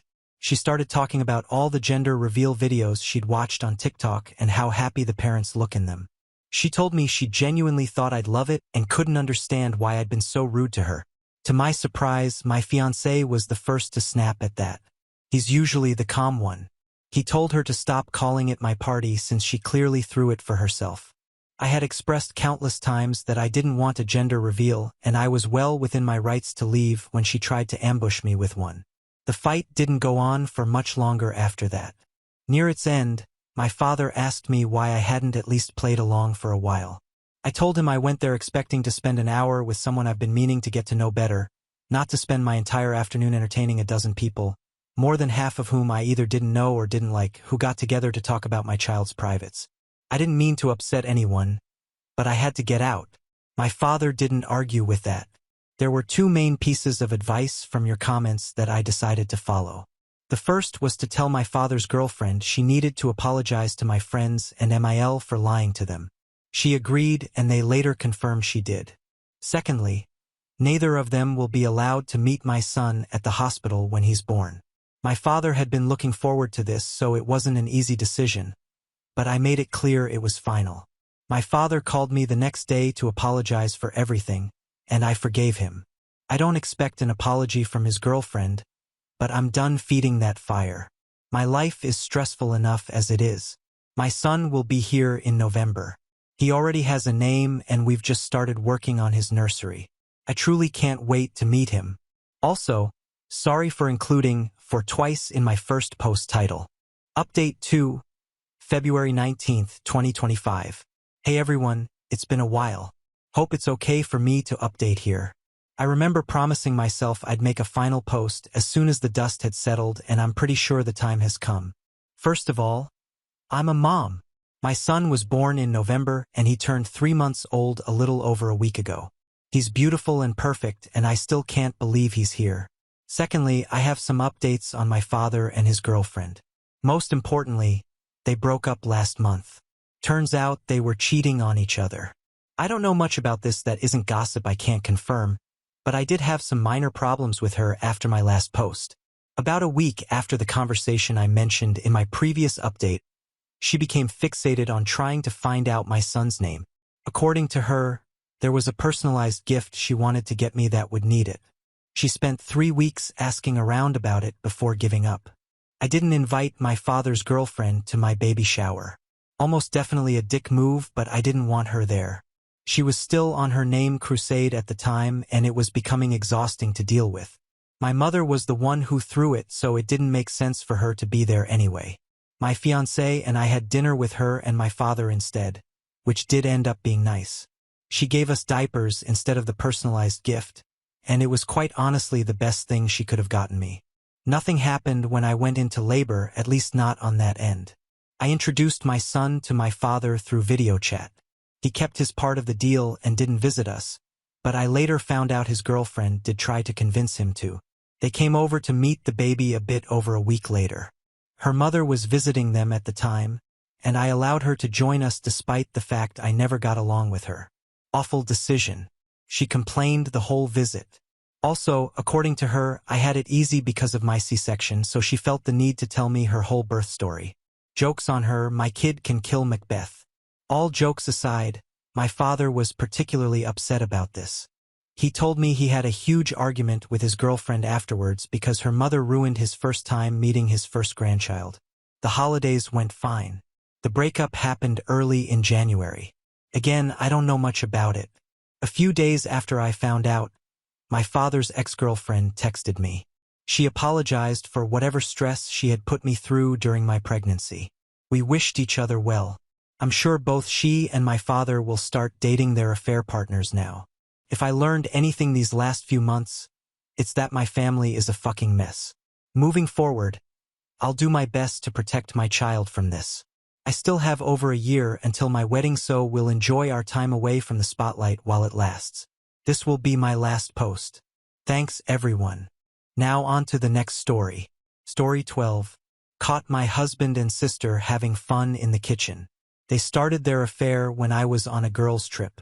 My mother called me to say I deserved it, and his parents called me names. I saw my husband and my sister naked in my kitchen. I can't move. If I move, it becomes real, and I have to accept what I saw and think of what's next. I came home from work early and saw my sister's car, thinking maybe she was dropping off some food from her job. But no. I walk in and see my husband and sister naked in my kitchen. The kitchen I paid for. As soon as I registered what I saw, I got into my car and left. I kept driving, just driving until I found the hotel. I'm in it now. I don't want to believe it. I don't know what to do. My sister, my only family, and my best friend. The one who's supposed to be there for me and support me. My husband, my person, my other half, the one who's supposed to love and respect me. The two most important people in my life have ruined everything. I've blocked them both on my phone.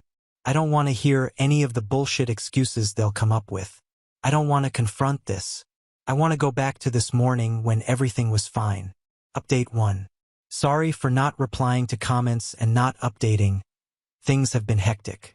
I didn't think I needed to explicitly say this, but by naked I meant they were but naked and fucking in the kitchen.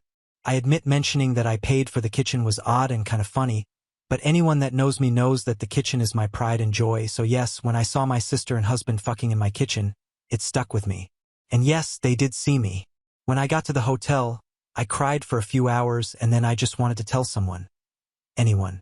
The two people I would talk to when something happened in my life were the two I needed to talk about, and it was 11-something in the evening, so I wasn't going to disrupt my friends' evenings and burden them. So instead I came to Reddit, thinking not many would see it. The response I received was overwhelming. I want to say thank you to everyone that sent me kind words and advice. Thank you so much for all the virtual hugs. I know I only commented once. It's because I had so much to think about and do. I appreciate all the love and support. There was so much amazing advice given in the comments. Although a lot of it was American-based, I still appreciate it. But one thing I did see a lot was to unblock them and keep the texts and calls as evidence, so I did do that after posting, and another good cry. I knew that I had to get my shit together.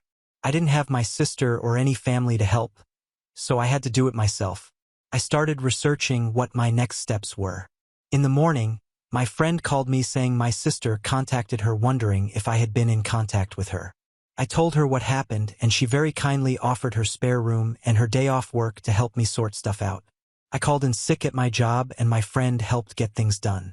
I got in contact with my friend who works at a bank, and she helped me start sorting my financials. My friend also found me a lawyer to consult with. After my phone consultation with the lawyer, I was so overwhelmed. I now know why so many women don't divorce their cheating husbands. It's such a lengthy, expensive, and emotionally draining process. I fortunately make a stable income and can support myself, and we fortunately don't have kids. I have to remember that things aren't going to happen in one day. It will all take time. As for the house, unfortunately his parents did buy it for us, and to be honest, after what I saw, I don't want it. I will try to get reimbursed for my beloved kitchen. Otherwise it can burn for all I care. This has been super draining, but I knew I had to talk to them. I already knew there was no coming back for my husband, and when I checked his messages, they were exactly what I thought they would say. I'm sorry. It's not what it looks like. We didn't mean for it to happen. Please come home. I love you. Blah blah blah. Just absolute bullshit. A small part of me thought maybe I could find it in me to forgive my sister as we only have each other. But after I opened her messages, all hope was lost. She used the same excuses we heard our father use when he cheated on our mother and beat us. She said the same things our mother would say when she would excuse our dad's behavior and also beat us.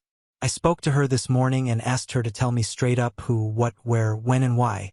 She told me back in July when I went on a girls' trip. She was at our house and joked to my husband that I would cheat on him on the girls' trip because that's what always happens. He said nah, and they joked about it, but she said he could get even with me and they ended up doing it. Once one time lead to 2 to 3 then to whenever they could do it. There was never any evidence or signs or anything that I was going to or even thinking of cheating. I told her we were done and there is nothing she could do to bring us back together. I later received a call from an unknown number. It was my mother, who I haven't spoken to in 7 years. Turns out my sister has been in contact with her and told her what had happened. My mother, the same woman who beat me for breathing wrong, had the audacity to say, "This is what I get for taking her daughters away from her." It hurts so much. I know things are going to get messy, and this is going to be a long few years. I've now lost all my blood relations. I need to get all my stuff and find a new place. I want to show them that I can and I will thrive without them. Again, thank you all from the bottom of my heart for all the love and advice. All the people in the comments that could relate to me, I'm so sorry. Comments where OP has replied. Commenter 1. I'm very proud of you for taking charge and standing up for yourself. I know it's very hard, but you got this. You will get through this. OP. Thank you for your kind words. It's pretty hard losing the only family I had. But I'm trying so hard to stay optimistic. Betrayal like this is fucking devastating.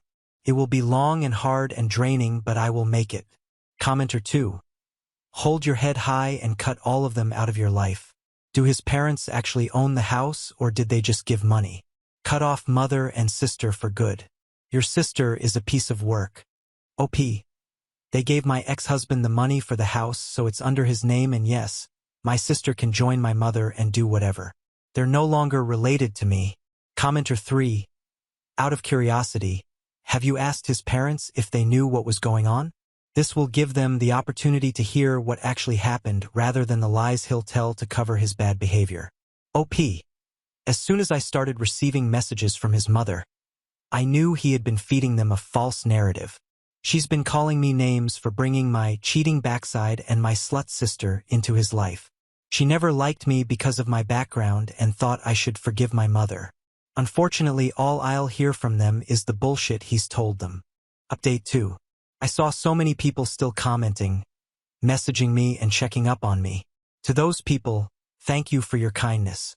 Since so many still ask for an update and I've already shared such a big part of my life, I may as well give a small update. Back in October, my life was in chaos, but I was determined to soldier through it and show them that I can make it without them and succeed. I had to meet with my ex to talk about the house and he kind of gave up and we decided to sell the house. I was reimbursed for my beloved kitchen. At first, my sister would show up at my job and my friend's house. But once I told her that I would get the police involved, she stopped. I haven't seen her since February. I did hear from my pathetic excuse of a mother again, but that was also shut down and I have not heard from her since the end of last year. I'm from NZ, so my ex and I have to be living separately for 2 years before we can divorce. Although I want nothing to do with him, I'm not too fussed. 1 year is almost done.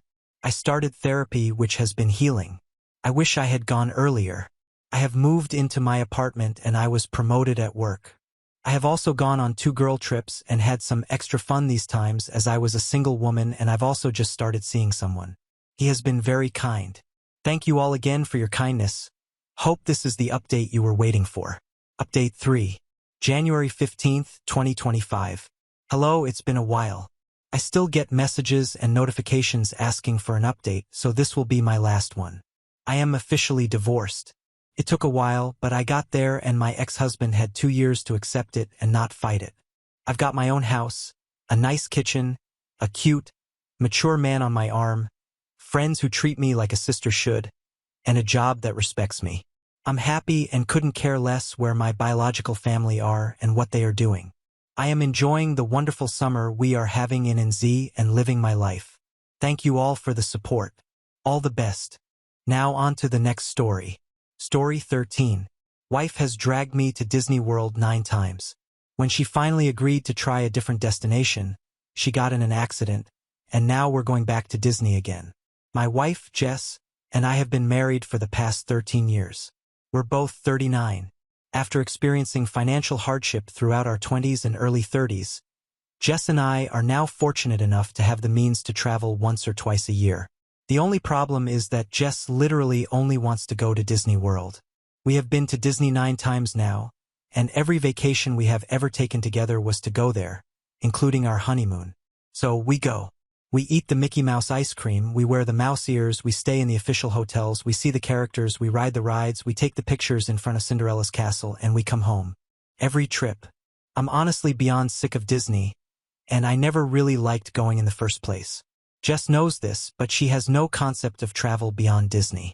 We're currently planning a trip for April, and Jess, as usual, said that we can just go to Disney. I explained that it sounds fun, but hey, why don't we go somewhere like Hawaii this time? Jess was confused. She asked why we would go to Hawaii. I responded that we could enjoy the spas and go to the beach. Jess mumbled a half-hearted answer and walked away. A few days later, she approached me, saying that she made hotel reservations for Hawaii. At first, I was excited because although she did so without consulting me, it seemed like she was really listening. But then, when she showed me the hotel she booked, I found she had made reservations for Aulani, the Disney resort in Hawaii. Frustrated, I told her that I'm honestly tired of Disney and that I just want to have a different experience this time. She told me that she was compromising with me and that I should be appreciative for the time she spent. I asked her if she was willing to consider anything other than Disney for our trip, and she said, no. At this point, I said that I wasn't going. Now she's furious. She canceled the reservation she made, and now she's looking for a friend to go to Disney World with again without me. Was I the a-hole here for not trying to accommodate her request? Update 1. December 20th, 2024. About a week ago, I made a post about an argument my wife, Jess, and I had. The TLDR version of it is Jess loves going to Disney World, and we have gone there for literally every trip during our marriage, which is now at an impressive 9 times. When I asked Jess if we could go somewhere like Hawaii, she suggested Aulani, the Disney resort, and I dismissed the idea immediately. This upset Jess. Here's the update. I screwed up. I know most people were giving me the NTA, not the a-hole judgment, but Jess actually showed a great deal of openness to my idea. She took initiative by reserving the hotel because she wanted me to be happy. When I said, nope, no Disney, she felt that I hadn't put any effort into taking her feelings into consideration, and she was completely right. I hadn't. It was, in a twisted way, my form of revenge for dragging me to Disney World all those times. In the last post, some people commented about how Aulani barely even looks like a Disney resort at all. This is something I should have researched myself before I threw the gauntlet down with Jess. When I looked into it, it looks like a run-of-the-mill Hawaiian resort. In my defense, going to Disney World 9 times has kind of made me sensitive, and I'm fairly sure that on a Rorschach test I'd see nothing but mouse ears at this point. But I really should not have jumped to conclusions. A day after I made the post, I approached Jess and apologized. I was wrong. Yes, she might be a Disney adult, but aside from always wanting to go to their theme parks, she's never obnoxious about it. I said I was sorry and asked for permission to reserve the hotel again, and Jess responded that she'd love to go to Aulani with me. When I told her that it's not really all that Disney, Jess said, of course I knew that. I wanted to go because my sister said it was beautiful. I'm an a-hole. Jess and I have replanned our vacation, and we're super excited to be going now. I came to this realization because a lot of people pointed out some things I should have figured out myself. Thank you. Update 2. January 5th, 2025. Hi again, everybody.